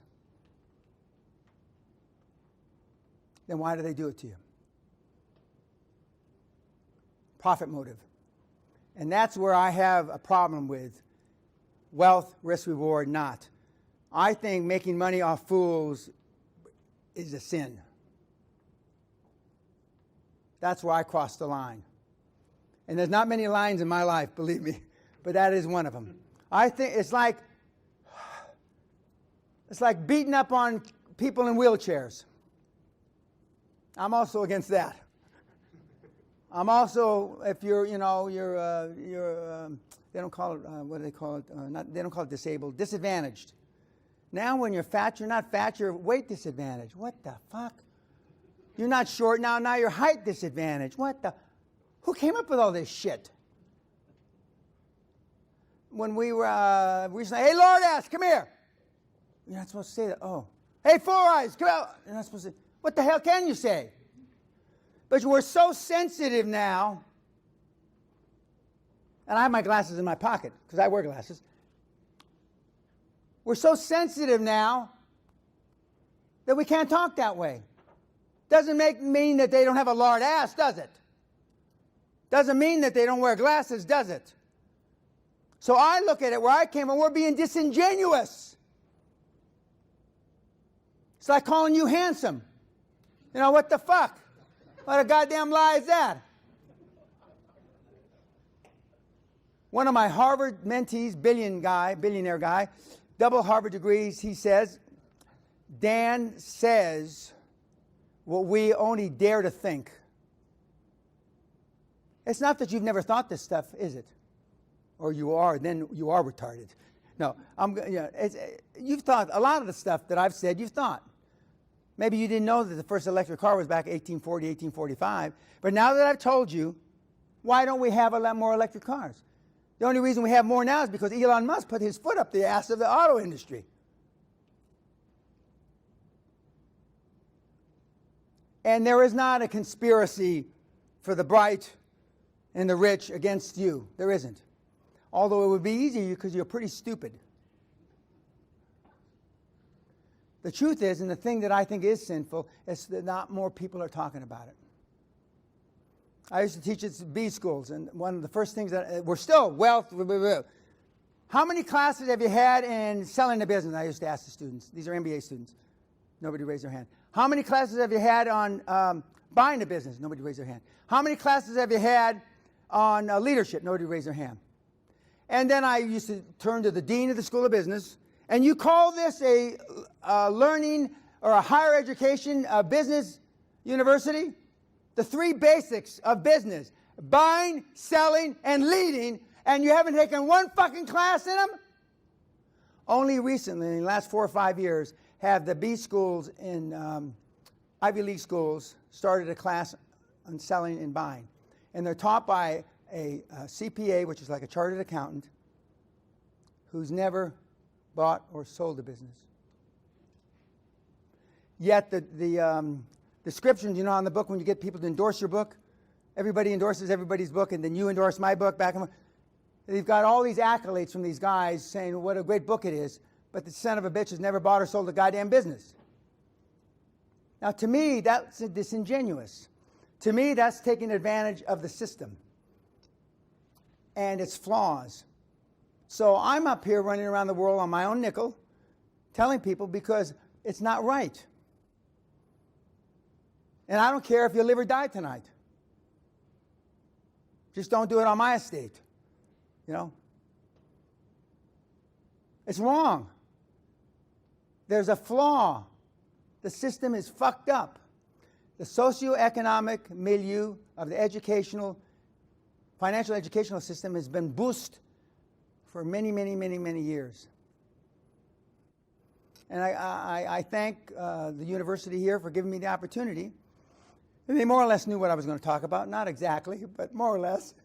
But it shouldn't be any shock, because I say some pretty shocking things, actually. Bloody shocking. But it's the truth. Nobody's ever accused me of being a liar. None of the guys in the industry that you bought their books and listen to their podcast has ever sued me for slander. Bring it on. I'd love that. Nobody. Why? Because I'm telling the truth. A couple of the big guys say, oh, Dan's just being Dan. And what does that mean? Well, I'm just telling the truth. That's all I'm doing. And I had to have the privilege of being able to tell it here. Although I'm told we have wine and hors d'oeuvres later. Canapes. Hors d'oeuvres, as they say in Scotland. Oxford didn't give us any of that kind of shite, you know. I know. I mean, and I'm still waiting for my Rhodes Scholarship thing from. Again, nobody laughed. They didn't see the humor in it. They just didn't. Now, I couldn't have got into any school other than the school I got into, a school you got to explain about. But many of the schools, well, that's why I get joy out of talking at schools that I couldn't have never got in, and they let me flap my mouth, with more or less no constraints. Now, there's one final bit about risk, reward, not. Now, we all know what you should have looked like up there. And when you were the kid, you did look that way. Then what happens? Our parents, life. Now, I alluded to about 20, 30 minutes ago, we all have an uncle, a cousin, or somebody that made a fool of himself investing money, doing something stupid. It's like your old uncle that takes his clothes off at Christmas and when he has too much to drink. We've all got one of those guys in the closet someplace, okay? And the results, vis-a-vis measuring risk versus reward. We've got somebody that's lost the family fortune or almost lost the family fortune, etc. We've all got that. And to a great degree, that has kept many of us from venturing outside our comfort zone. Venturing outside our comfort zone. When I realized many decades ago now that what the comfort zone was, and I had the privilege of my mentor, Jim Newman, who wrote the book, Release Your Brakes. Again, don't read it. But it tells you the story of a man. For those of us that are old enough in this room, maybe I'm the only one, that used to be able to drive your automobile with an emergency brake on. Now when you put it in park, I haven't driven in 25, 30 years, but when you put it in drive, the emergency brake automatically comes off. But in the old days, you had to undo the emergency brake. And if you've ever driven any old cars, you know that. But when you drive with your emergency brake on, what is it? It's bad for the tires, it's bad for the differential, it's bad for the universal, it's bad for everything. And then when you take the emergency brake off, it's like Star Wars. Woo! You go into hyperspace. You surge ahead. Most of you have been raised with your emergency brakes on. Most of you have been raised with bubble wrap life. You know, they want to protect you.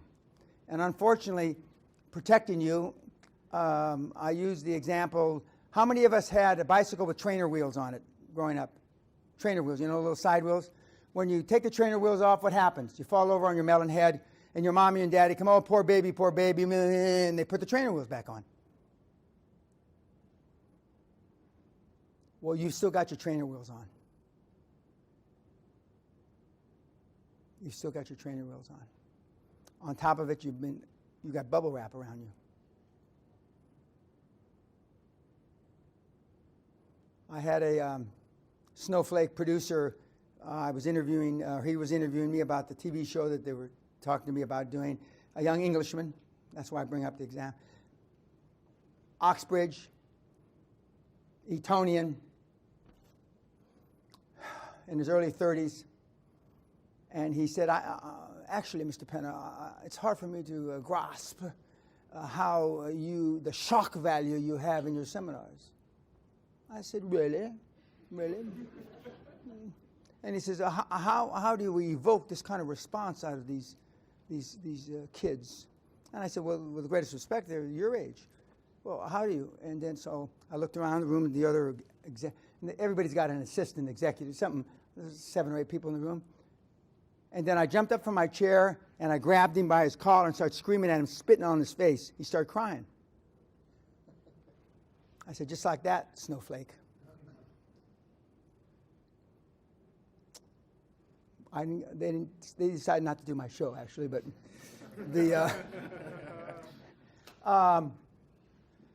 but when I was growing up, that wasn't that kind of stuff was not that out of the ballpark. When you didn't like somebody, you punched him in the face. My cousin went to jail for stabbing a guy 17 times because he said something about his girlfriend had a big ass. She did. But you know, be that as by the grace of God, the guy didn't die. And Ron Jr., his son will be watching this.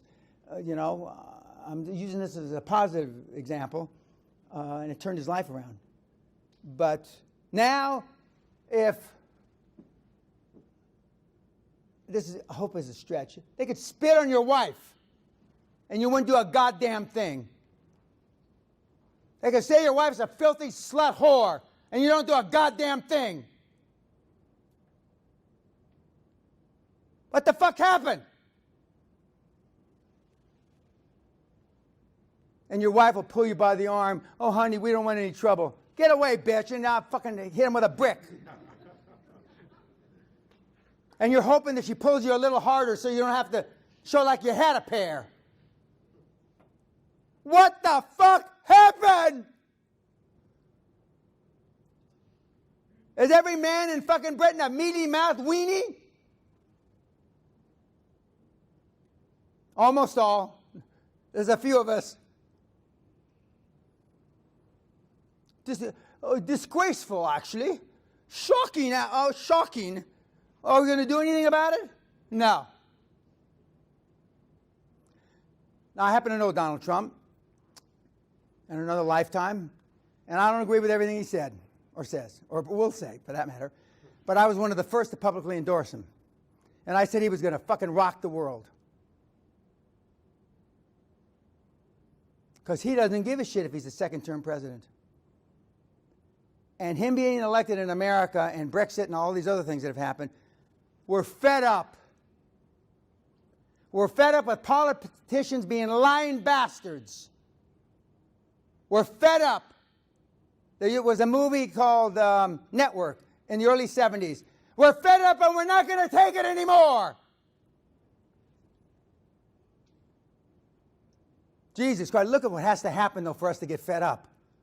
We should have done this 40 years ago. I also had the privilege of meeting Mrs. Thatcher. And they throw the old bitch out on her ass.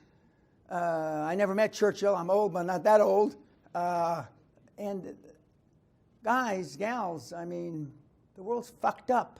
And anybody that tells you any different, if it's not addictive, give me some of that shit and let me smoke it. When I was 40, 50 years old, I said I wanted to use heroin when I was 80. I'll be 72 in a few weeks, and 80 seems awful close to me now. So I've moved it to 90 or older. But I used to say, because a lot of the guys, my best friend is serving life for murder from when I was a kid. And some people say, you should have been there, Dan. I was a troublemaker. I know it's hard for you to believe, but I was a troublemaker. I was the instigator. And I have a vague recollection of that. I can't, as you get older, brain cells die, etc. Synapses don't work as well. But I did know how to stir the pot. Some people say I still do. Okay, so now wealth, risk, reward. Okay, now we've talked about how can I, if I want to save the world, how can I make money? I want to end this on a positive note, even though you may not want to make any money. But if you can save the world, bear with me. How do we make some shekels, some rubles, or as my Jewish friends say, some Jewish coupons? How do we do this? Well, one, you don't need an education to do it, per se, with degrees. Doesn't hurt, but you don't need it. It's not a requirement. Okay. Number two, if you're not doing something that you love, forget about it. I tell the kids now, figure out a way to change the lives of 1 billion people and you'll become a multi-billionaire. Change the lives of 1 billion people, you'll become a multi-billionaire. But if you don't love what you do, it gets old. It's like that bitch you're going to kick to the curb, okay? I mean, if you don't love it, I don't consider the 50, 60 hours a week I put in now as work. When I was putting in 100, 120 hours a week, I didn't consider it work. Elon Musk just said 3 or 4 weeks ago, give me a guy that works 100 hours, even if he's only average, will accomplish more in 4 months than a guy that works 40 hours a whole year. When you talk about working 100 hours a week now, people look at you like you're brain dead. Bezos of Amazon, to be considered for a promotion, considered 80 hours a week in the quarter prior. Considered to be in a top 5 or 6 of those considered 85 hours a week the prior quarter. To get a promotion, 100 hours a week. They don't pay a dividend. They're the second, third, or fourth largest company by market capitalization on the planet. And they just bought Whole Foods. And now he's going back bricks and mortar, which I find amusing myself. He's a smart guy. And I'm not saying this, but he makes you work like a dog. A dog. Google had the same model. Microsoft had the same model. I can go down the line. But now they're big conglomerates. For those of you that have, how many in the room? No. If you started a business on eBay or whatever business and you've gone from 0 to 5,000 revenue, that's geometric growth because you've gone from 0 to 5,000. If you've gone from 0 to 50,000 or 100,000, that's geometric growth. That's no different than Bezos, Elon, Bill Gates, Steve Jobs. But then what happens? You start worrying about the money you made. And you stop playing to win and you start playing to not to lose. And there's no comparison between playing not to lose and playing to win. You start coveting your assets like an old hen sitting on her eggs. Those of you that have started a business understand geometric growth. The only thing I did is I never stopped for 10 years. 120 hours a week, sleeping at bus stations, sleeping at airports. The other day, my wife and I were at the San Francisco airport. We missed our plane going up north to see one of our business partners.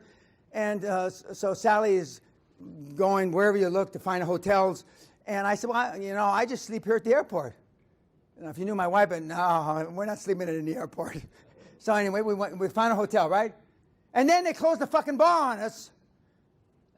And we convinced them that still works. That still works. Somehow we convinced the guy to keep the bar open. Keep the bar open. But I mean, I've taken the train, I've taken buses, I've done all that stuff. But now you can't find anybody.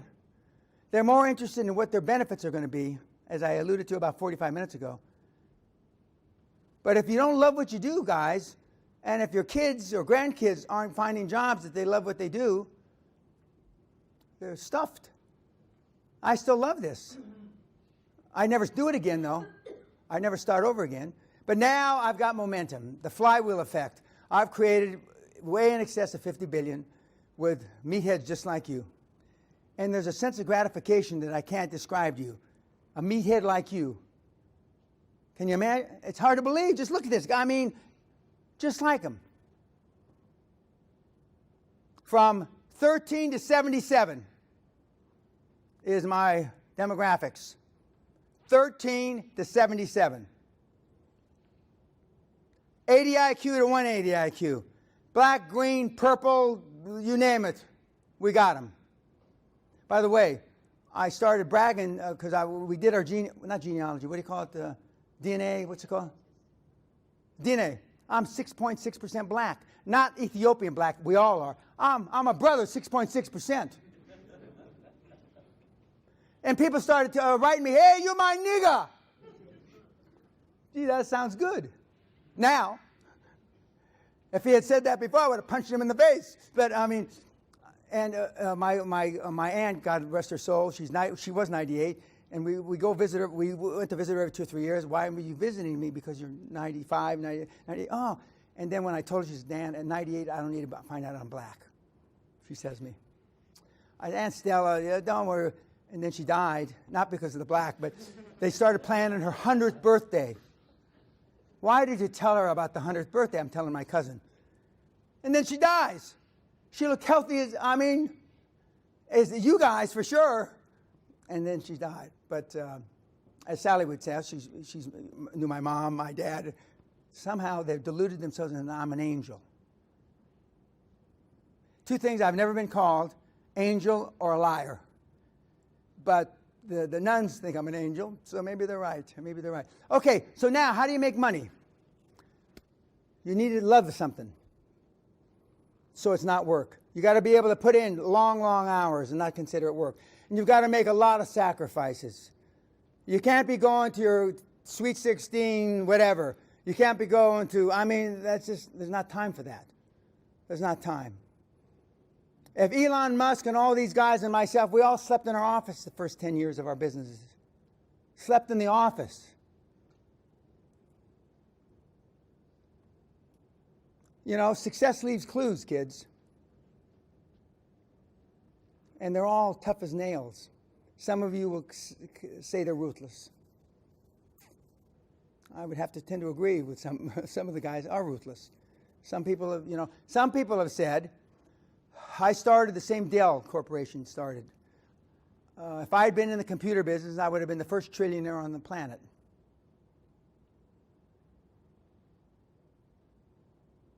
But they also say, Dan, you're a weenie. You're too easy. Now, these are the big boys. If I'm too easy and I'm a weenie, which equates to a snowflake, where in the fuck does that leave you? Oops. If I'm a weenie stroke snowflake, where does that leave you? Some of you will say, have been raised, money's dirty. We don't talk about money, and that's because you don't have any, but we don't talk about money. That's not for us. For those of you that saw the movie Rudy, there's a great scene when he says, we're Rudikers. Rudikers don't go to Notre Dame. Blah, blah, blah. Okay, many of you have been told that, either directly or indirectly.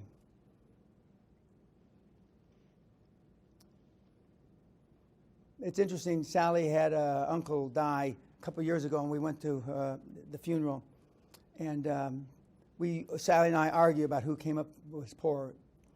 I now admit she was poorer than I was. And she talks about living in a caravan. Her mother will say she can't possibly remember the caravan. Really? She was so little. Really? You remember every negative fucking thing your parents ever said. Since the second trimester in her fat belly. Her mother says she can't possibly remember that caravan where they all lived like sardines. But she remembers it like this morning. So every negative piece of shit that you've ever been exposed to, you've got back there in the back recess of that little pea brain of yours. But you can still do it. Find something you love. Find something you're passionate about. And then work your ass off and practice, practice, practice. There's more money out there right now than ever in the history of time. Interest rates, it's like they're giving away money. The interest rates are so low. And on my website, if free cash flow meets debt service, that's it. That's all you need to know. Free cash flow meets debt service. Most of you wouldn't know a deal if it bit you in the groin. That's why you can't get them financed. That's why they don't work. On my website, there's how do I get the fucking money, one link, and deal flow. How do I get deal flow? Why are those two links the least clicked upon on my website? Because if you know how to get the money and you know where to get a deal, then you've got no more excuses. So hardly anybody ever looks at those links. You would rather read 400 books and just jerk around and pretend and be a wannabe. That's a sad commentary. 30, 40 years ago, people took it seriously. People took it seriously. Okay. Does anybody not remember this growing up? Okay. If love got the job done, most parents would have produced higher performers. It doesn't. If love got the job done, kids, you wouldn't be sitting in here. But that's what you were told. Love doesn't get the goddamn job done. So they lied to you. If your adult child needs a safe space to avoid offensive words, you failed as a parent. They have safe spaces on campuses now. They used to stand me in the corner with a dunce cap and then beat me. I was as I told Professor Wheeler last night, I was the last student in the Los Angeles City school system that received corporal punishment, meaning a fucking beating, in May of 1963. I was the last human being that got beat legally in high school. And at my 50-year reunion, as Sally will attest, they came and they said, we want to do this little mock thing about corporal punishment. You're not going to beat me now. I'm 68 years old. There's nobody in here going to beat me again. No. We want you to beat. And they handed me this paddle. Who do you want me to hit? And it was a retired policeman that I went to high school with, who was also a bad kid in high school. But I was the last person to get a beating legally. But they used to stand me in the corner because I was an outrageous child, they told me. You didn't do better because your parents didn't even know what this meant. Psychology of the high performer. Some of you, by the look, you look like deers in the headlights right now. Some of you, the look at you, you don't know what it means now. 85% of your financial success is due to your personality and the ability to communicate, negotiate, and lead. Shockingly, only 15% is due to technical knowledge. The things you go to school to learn don't mean dick. It's not what happens to you in life, it's how you handle what happens to you in life that makes a difference. Heretofore, go to another podcast on the left. If you don't connect the experiences, you might as well not have gone. And virtually none of the guys out there connect the experiences because they don't have any experiences. Now, this is a 17-year-old phenom. Didn't go to high school, didn't go to no, he went to junior high, I take him. From Lithuania. Multi-millionaire. Supports his two twin brothers, his retard mother, his mother, and his dad. 17. I got him a little late in life, this kid. This kid, 17, I got him a little late. No high school, no nothing. Just closed a $3 million deal, healthcare deal. 17. Whoops. What am I doing wrong here? Shit, this is important too. Oh, no. Okay. These two kids got this one at 13, this one at 15. When he's 13, he made $100,000 online, and his father thought he was doing drugs. They just turned down last year $20 million for 5% of their company. They made a mistake. They should have taken the $20 million, but they're smarter than me now. They're smarter than me, okay? They look cocky, don't they? Fucking weenies.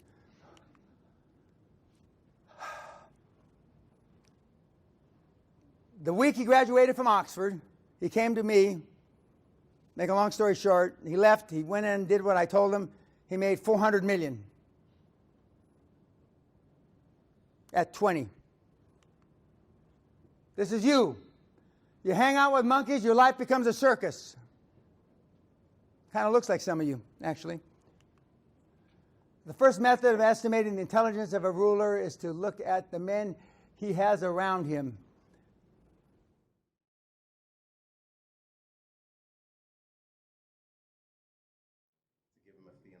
If it sounds like you didn't interview them properly, but if you interview them properly and they realize that they're nothing more, they're going through what I call a beauty contest, as the scripts are on my site, I tell them next, fuck off.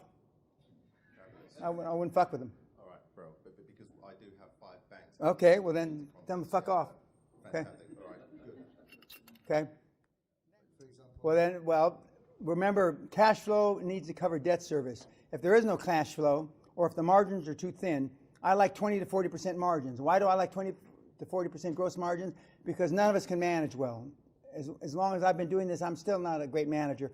So but if there is no money, you got to go to another industry, and you got to somehow cajole yourself into loving it. But I'm personally am a whore. I love the one I'm with.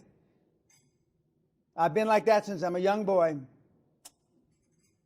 It stood me in good stead all these years. I mean, you got to find something else. I mean, thin margins, retail, that kind of thing is really hard. And especially for your first deal, you want it to be as easy as you can. Well then again, you got to find something that it is. I can't make thin margin business heavy margins. I can't.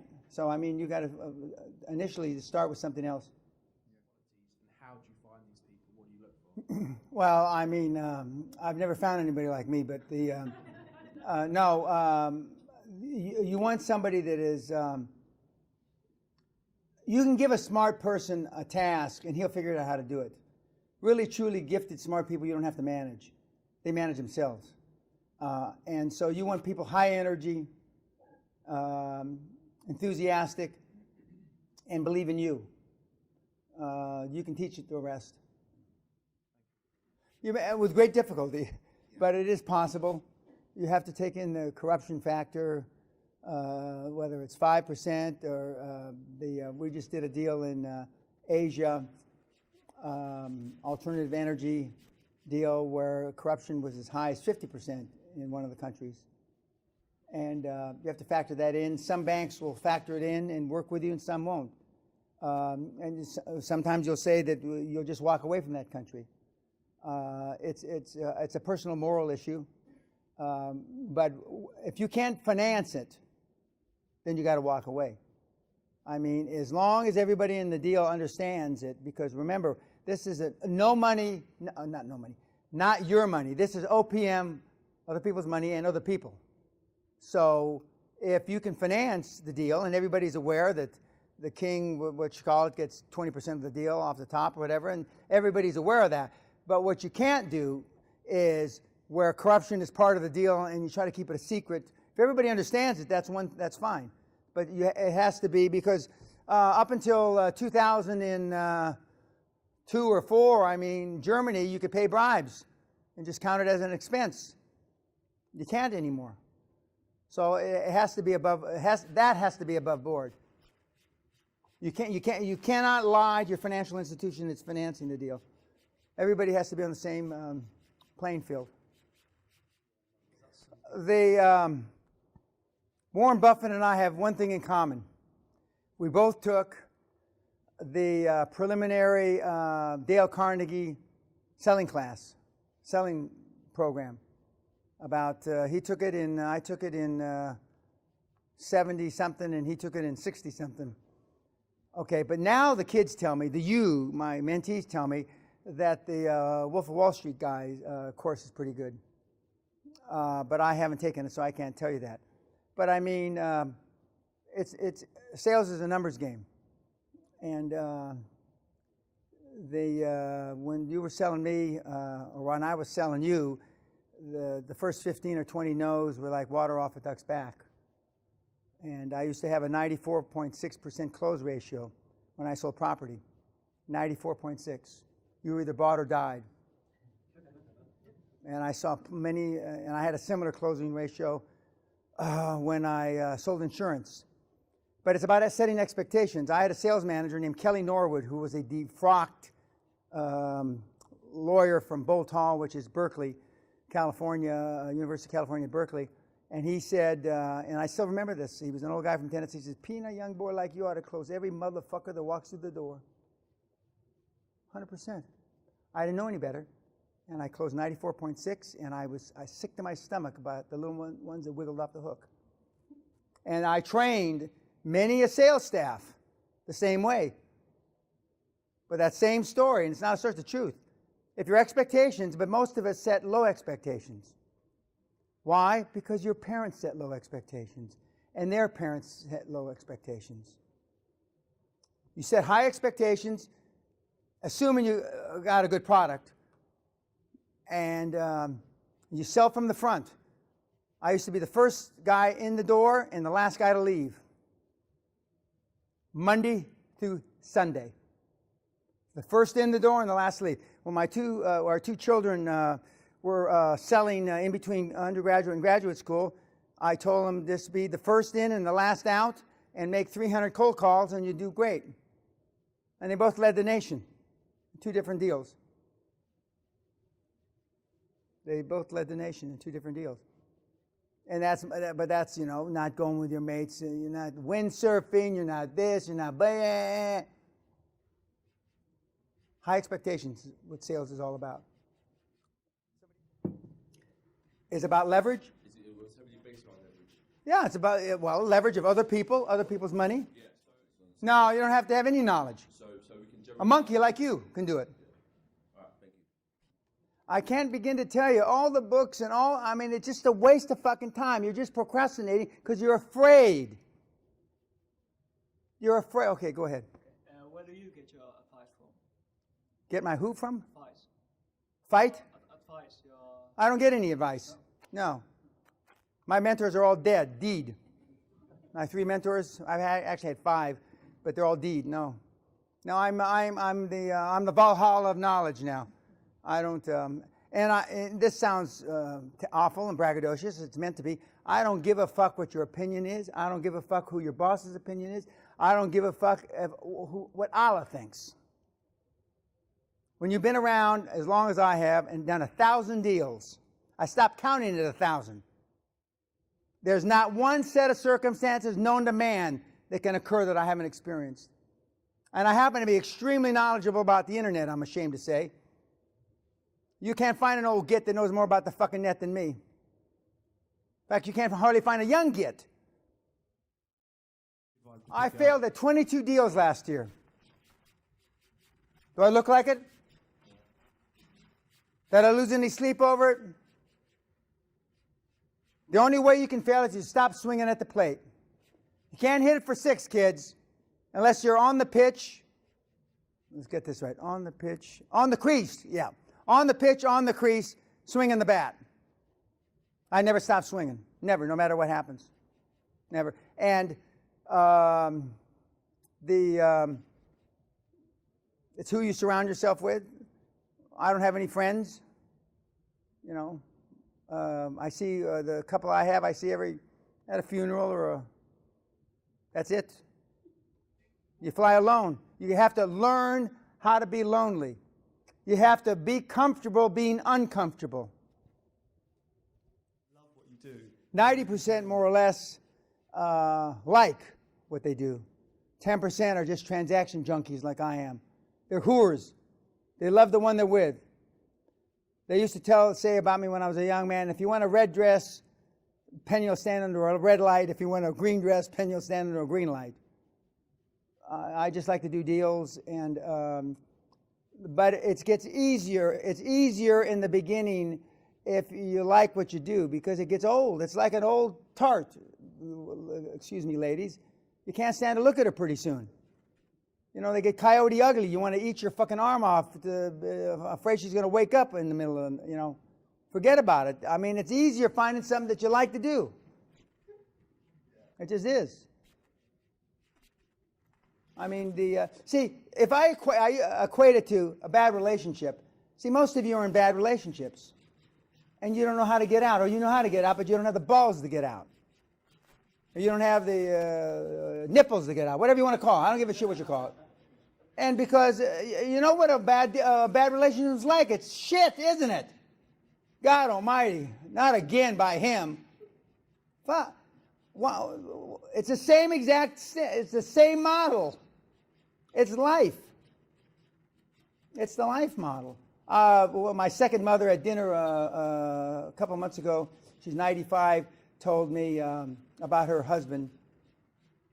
I didn't have the balls to get out of the marriage. They were married 4 billion years. She says, at 95, I didn't have the balls to get out.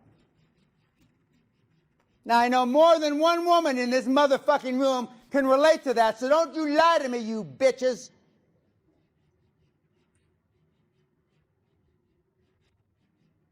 Now, isn't that a hell of a fucking time? At 95.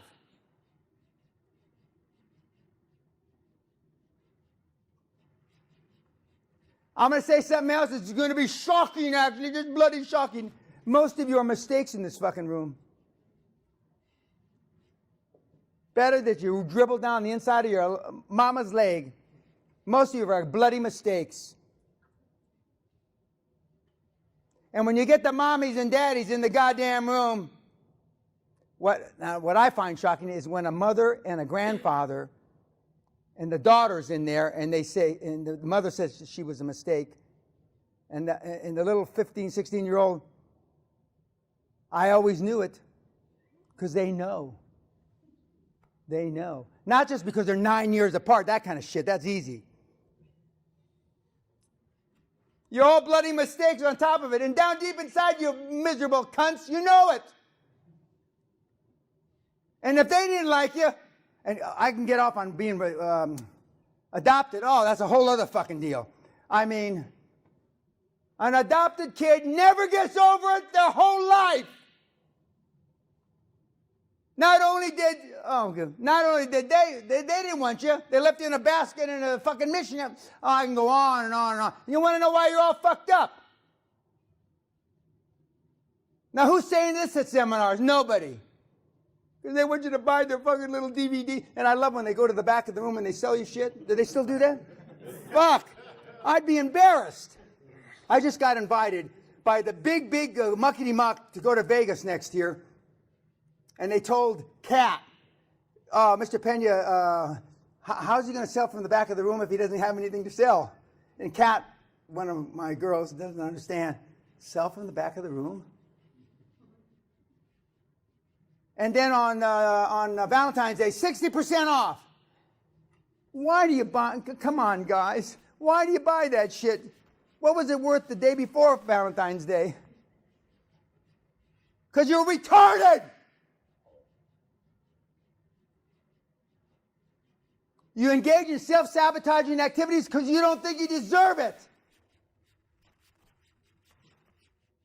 And you're right, you don't.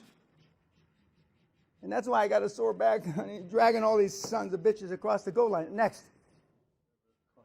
Well, if you're following the model, you don't need all that shit. You got to find a deal that the cash flow, free cash flow, covers debt service. You're not paying the board. You're not paying anybody. You're not paying the accountants. You're not paying the lawyers because they're on a delayed fee basis. And the delayed fee basis is nothing more than the private equity basis. So and if you looked at my site, you fucking morons, you know there's a script there that says you're interviewing an ABC accounting firm. Of course, you do business with private equity. He says, yes, we do. Well, then you're familiar with the format. We don't pay the fucking fees until the deal's done and financed. But see, you don't have the balls to say that, even if I give you a script.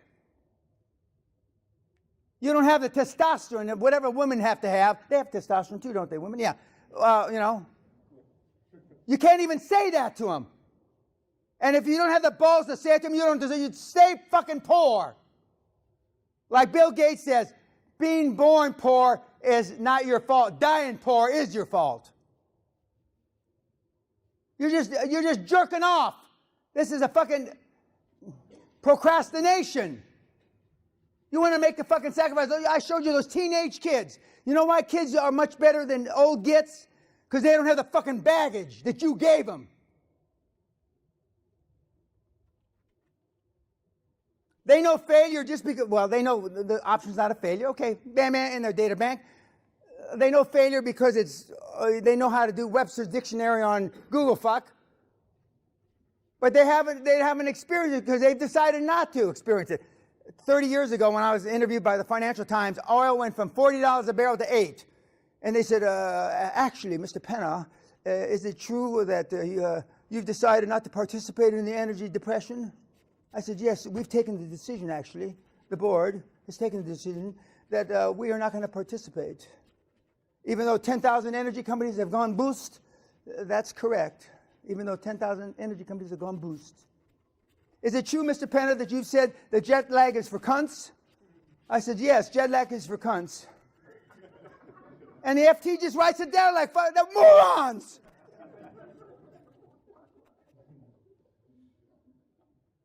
And then one of my ass bandit partners, meaning sex hounds, I don't know what the right terminology now, he said, we also taken the decision to screw up the arse, all the people that interview Mr. Penna. You're number 2. She's right. Then she looks up. Then she, fucking idiot. She became editor. I don't use her name. She became bloody editor of one of the 5 big newspapers. And she would have taken it up the arse by that kid. He was a good-looking kid. Teddy looked kind of like you. Good evening, Mr. Well, Peña. stand-up movie star. Show him. Correct. You know the answer already, Teddy. Okay, when this kid came to me, he couldn't speak English. He couldn't speak fucking English. He's fucking Bulgarian, right? If wherever that is. Now he sounds like fucking James Bond. Anyway, okay, the first question was, one of the themes behind the QLA model is motivated seller. We would rather the guy have a stroke and he's paralyzed and the wife's spitting up blood from emphysema. That's our perfect motivated seller. But we don't always get them that way. And believe me, if you look hard enough, you'll find them just like that. I've sat at tables when they're filling up handkerchiefs full of fucking blood and we can't get the fucking paperwork signed quick enough. Anyway, how do we make them motivated if they're not motivated is the real question.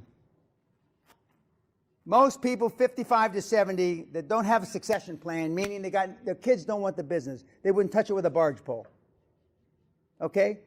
So, and they know that, the parents or the dad or the mom, whoever's running the business. So how do you motivate? Well, you have to motivate them through example. You have to show them other businesses that are like theirs, similar to theirs, which they have sold preferably to you, and you can show them how they exited 4 or 5 years later and they made 6, 8, 10 times more money. That's the best example. It's one of your own that you've done. The next best example is you read on the newspapers, whatever, where a company that had no succession plan, they had to split the business up because of probate courts. So they cut up the business in a very unfashionable way to show them a bad example. So you didn't do this now, asshole. You wouldn't say it that way. I do. I don't give a shit, okay? Because I know it's a numbers game. I know in this room, I can sell at least 10 of you something. Now make a shit what it is. From tampons to fucking earrings, you name it, I can sell you. It's a numbers game. So this doesn't work. This guy next door, you knew him 30 years, and he didn't, you can pay me now, you can pay me later. He didn't pay the devil the first time around, and they split up his business. His children went starving, his grandchildren went starving, his wife, that's one way. That's a shit way. But it works. Best way is to find somebody that successfully you did it with, and the next best way is to find somebody else that did it successfully. But you've got to do a lot of homework. And you just finger fucking with Google, I mean, you've got to do the searches. You've got to find the people. They're there. And the second example that Teddy gave us a question is, he's right, in the cash business, you do the cash business out of the basis of your other business, which you were able to finance. Then you roll them all up together and you refinance the whole bundle. Now, you didn't know that 2 years ago, did you, Teddy? No, I know you didn't. I don't know what they do in Bulgaria. I really don't. I think that I still think it's behind the Iron Curtain. It's just they pretended not to be. Okay, let me stop you there. Cash business is like a pub that collects a lot of cash over the counter, or any cash business that's mostly like some physios, some candy shops where they're collecting a lot of cash. Okay, I've been saying this for 30 years, 35 years. Healthcare, telecommunications, telco is internet now. Cybersecurity is hot, hot, hot, hot. I'm going to say it again. Cybersecurity is hot, hot, hot. You can't hardly. The problem is cybersecurity has been bid up. It's very. It's not hard to find a motivated seller, but the motivated sellers have all fallen in love with the multiples of public companies in cybersecurity. Okay. But healthcare, people my age don't want to get old. They don't want to die. 3/4 of all the money that's spent in healthcare is spent the last year of a human life. 3/4 of that 3/4 is spent the last 120 days of human life. So all those kinds of businesses, nursing, home, what I call bedpan businesses, where you can't take care of yourself anymore, and you as their children don't want to take care of your parents, you kick them to the curb. And now you got a reason to kick them up, motherfuckers, to the curb, because they gave you shit advice all your goddamn life. Healthcare telco. And you want big margins, 20 to 40% gross margins, and preferably you want barrier to entry. Unfortunately, most of the businesses now have next to no barrier to entry. In other words, anybody can go into business against you. And you find motivated sellers through associations. All you have to do is, for example, if you're going to roll up chiropractors, there's an association for the chiropractors, and they have newsletters, and they're always complaining they got nobody to sell, and they're having seminars by some motivational asshole that doesn't know a goddamn thing to make themselves feel better, not to help them sell their business. Okay, well, then, what do you like doing?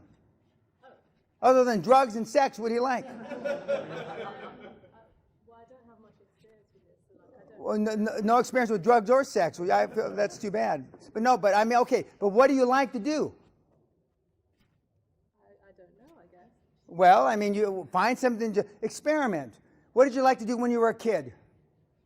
Okay, so I've had kids that loved playing tennis. They weren't quite good enough to be a professional. So they rolled up tennis shops.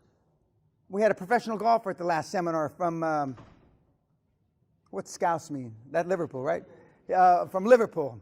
And but he doesn't like golf. He's a golf pro, but he doesn't like golf. That's funny. But what did you like to do? There's a lot of different things. We've had people roll up bookstores. Of course, bookstores now, we've got a problem because of the internet and the tablets and all that kind of thing. If you spoke Spanish until President Trump put a nail in the coffin of Cuba a couple of days ago, I used to tell people, go to Cuba. If you speak French, go to Haiti, because they have nothing. They absolutely have nothing in Haiti. It's just the shits. And well, I don't want to go down there. I'll be away from my... You see what I mean? I'd go to hell and have sex with the fucking devil himself. I don't give a shit. And there are a lot of people just like me. Some people say that I have had sex with the devil before my wife. Some people say I am the devil. But so you got to find something that you like. But believe me, kids, if you don't do something that you like, it gets old. It gets old, quickly. Okay, yes, sir. Okay, Gatsby, you again. Sure. It's quite simple. There's two ways to buy a company. You either buy it in the company form, and that means your assets and liabilities meaning debt, come together. Or you buy just the assets of the company. Assets of the company, they keep the debt. Hopefully, when you're buying assets, you're buying cash, but if they're going to say, if I'm going to keep the debt, I'm going to keep the cash too. So you're just going to buy the bricks and mortar. It's simple. The guys won't want to sell their business that way, because why would they want to keep the liabilities and the cash? Now, if the cash is, geometric in size, and they deem the liabilities to be small, but the problem is when you buy a company, you buy all the current, present, and future liabilities. The guy may not have come, he may have been on a desert island for the last 70 years, and he's got a piece of paper that says the company owes him $42 jillion, and he shows up just after you close. So you want to buy assets if you can, but most transactions are assets and liabilities. Okay, next question. Lastly, Again, it depends on, are there taxes current? It depends on all kinds of things. There's no rule of thumb.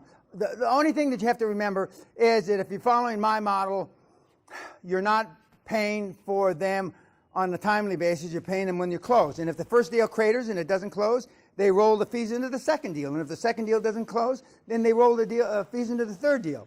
Most big accounting firms, top 10, will allow you to roll 3 deals.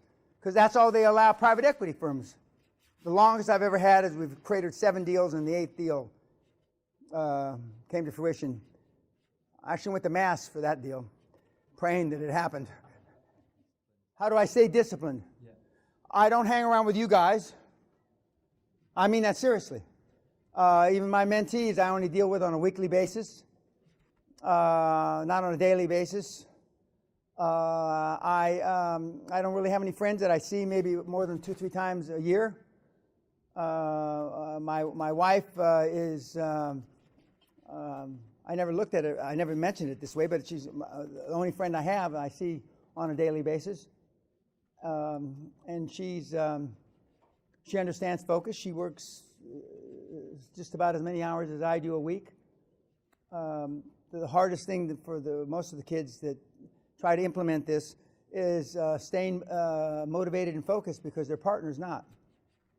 And I've heard a million times, oh, my partner's supportive. That's horseshit. They're supportive until it's her mother's birthday. They're supportive until Christmas. That's it. That's a fucking truth. Don't bullshit yourself. I don't give a shit how much they think they're supportive. They're not.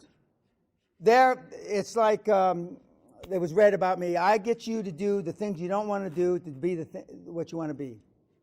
Okay, when push comes to shove, blood's thicker than water, money's thicker than both. A daughter is a daughter the rest of her life. A son's a son till he takes a wife. And that's it. Those laws were written in stone long time ago.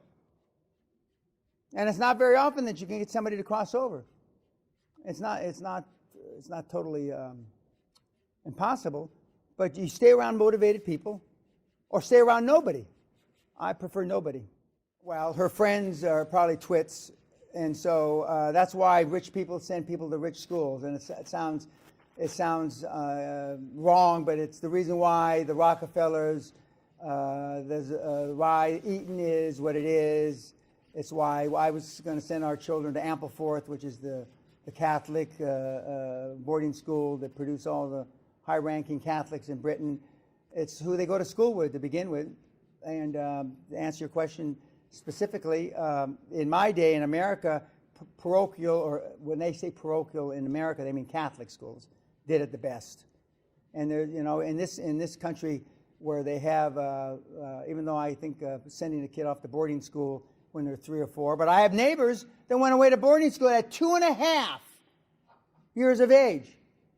2.5. I mean, but and he has double-barreled name you'd recognize. And so what I'm saying, it's who they go to school with now. Give them the best example you possibly can. They should don't read the rubbish that's out there. On my site, there's 7 or 9 books that if you have to read something, you can read, including kids. For those of you that know the Spartan man, Joe DeCina, he's the guy that does the Spartan, where you go out and you beat yourself up and climb up and down mountains. He's coming with his 11-year-old son this summer to the castle. And I'm not trying to say to come to the castle, but I'm just telling you. The kids don't do what you tell them to do. They do what they see you do. Again, kids don't do what you tell them to do. They do what they see you do. And as my children would attest to, at my 70th birthday a year or 2 ago, all kinds of people came up to ask my kids, does he really like this? And my daughter, after the second day, it's a 3-day event, are these guys retarded, Dad? Everybody comes to ask me the same question. They ask Sally, does he really like this? You got to be there, because the kids know when you're bullshitting. And you got to be consistent. What kids need today is consistency in leadership. Consistency in leadership, and that's not what they have. For example, you're strict with them and you send them off to their grandparents, your parents. And the grandparents let them do whatever the fuck they want. And that's part of being a grandparent. We're just recently a grandparent for the first time a year and a half ago. I certainly, she's just a little teeny thing now, But I mean, I certainly, when she's old enough to walk around, I'm going to be strict as shit. And that, contrary to what you think, that won't be easy, that won't be hard for me at all, because I don't know any different. And so, and you may have to, you know, flip like a chameleon and be strict. Strictness is good. Sensitivity equals poverty, guys. Jesus Christ, look at you. Are you proud of where the fuck you are? No. You want your kids and grandkids to come fucked up like you? No. I hope to God not, anyway. So don't bullshit yourself. Sensitivity equals motherfucking poverty. Now, if you want to go with Mother Teresa's, now St. Teresa, we support a few of their orphanages. We can get you a spot. In fact, 4 Christmases ago, we tried to buy habits for the nuns at 2 of the Mother Teresa's in the Philippines. We're asking a nun for her measurements. Can you just imagine this? Okay. And so they asked our assistant down there, why does Mr. Pena want our measurements? Because he's going to buy you new habits. Oh, no. God provides our habits. So Sister Gloriosa, who was, I said, I'm going to go hear this with my own ears. I don't believe this. And got holes in them and flea bitten. I mean, really beat the shit. Well, when do you get new habits, sister? Well, God provides. Well, I drilled down a little. What does that mean? When other nuns die, we get their habits. So who had the habits you've got on now, Sister Gloriosa? And then she says, Sister Elizabeth, fuck. I mean, if you want that, well, I know where to send you. They have no cell phones. They have no radio. They have nothing. Nothing. And they work 12, 16 hours a day. She says, God bless me that I can carry 2 100-pound bags of rice on my fucking back. She doesn't put it that way. I am blessed because I can carry these 2. You couldn't carry 2 100-pound bags of rice on your back. If you want, I know where to send you. Sensitivity equals poverty. I want you to toughen up. I want you to man up. Act like you had a pair. You too, ladies. Okay, 2 more questions, then we're going to go have drinks. Okay? Okay. Oh, now everybody raises their fucking hand. Okay, yes, sir. How do you sleep less and have more energy? Well, I was born high on life, and I don't take drugs, although I pushed off heroin to 90. I already told you that. I eat right. My wife keeps me straight, and I don't drink very much anymore. I'm going to drink today. My wife makes me drink. This is my cop-out. She makes me drink when we travel. She makes me drink, but when you're drinking at night, I don't drink. No, I don't drink. I sleep like 4 hours a night? No. I need 7. I'm better off at 9. I can function on 4 or 5. But now, where I used to be able to go a week that way and with no sleep a couple nights, now I can go a couple nights and then I got to catch up. And I take naps now. I took a 20-minute nap this afternoon after she drug me around the wall. And they say that you can get around the wall in 40 minutes. And those people, they were on the 4-hour march around that wall. I didn't see. We got around it in about 42 or 44 minutes. And I don't know. That's publicity. That's bullshit. Because these old people. Okay, so eat right, exercise at least 5 days a week. Some days I exercise twice a day. But the gym for me is about from here to the camera, so I don't have to go too far. For those of you that mere mortals. Okay, another question. Yes, sir. Thank you very much, Mr. Pena. You're not Asian, are you? I'm Sri Lanka. Well, isn't that no Sri Lanka? That's where Sister Luce is. We have a mission there, outside. What's the name of the big city? Yeah.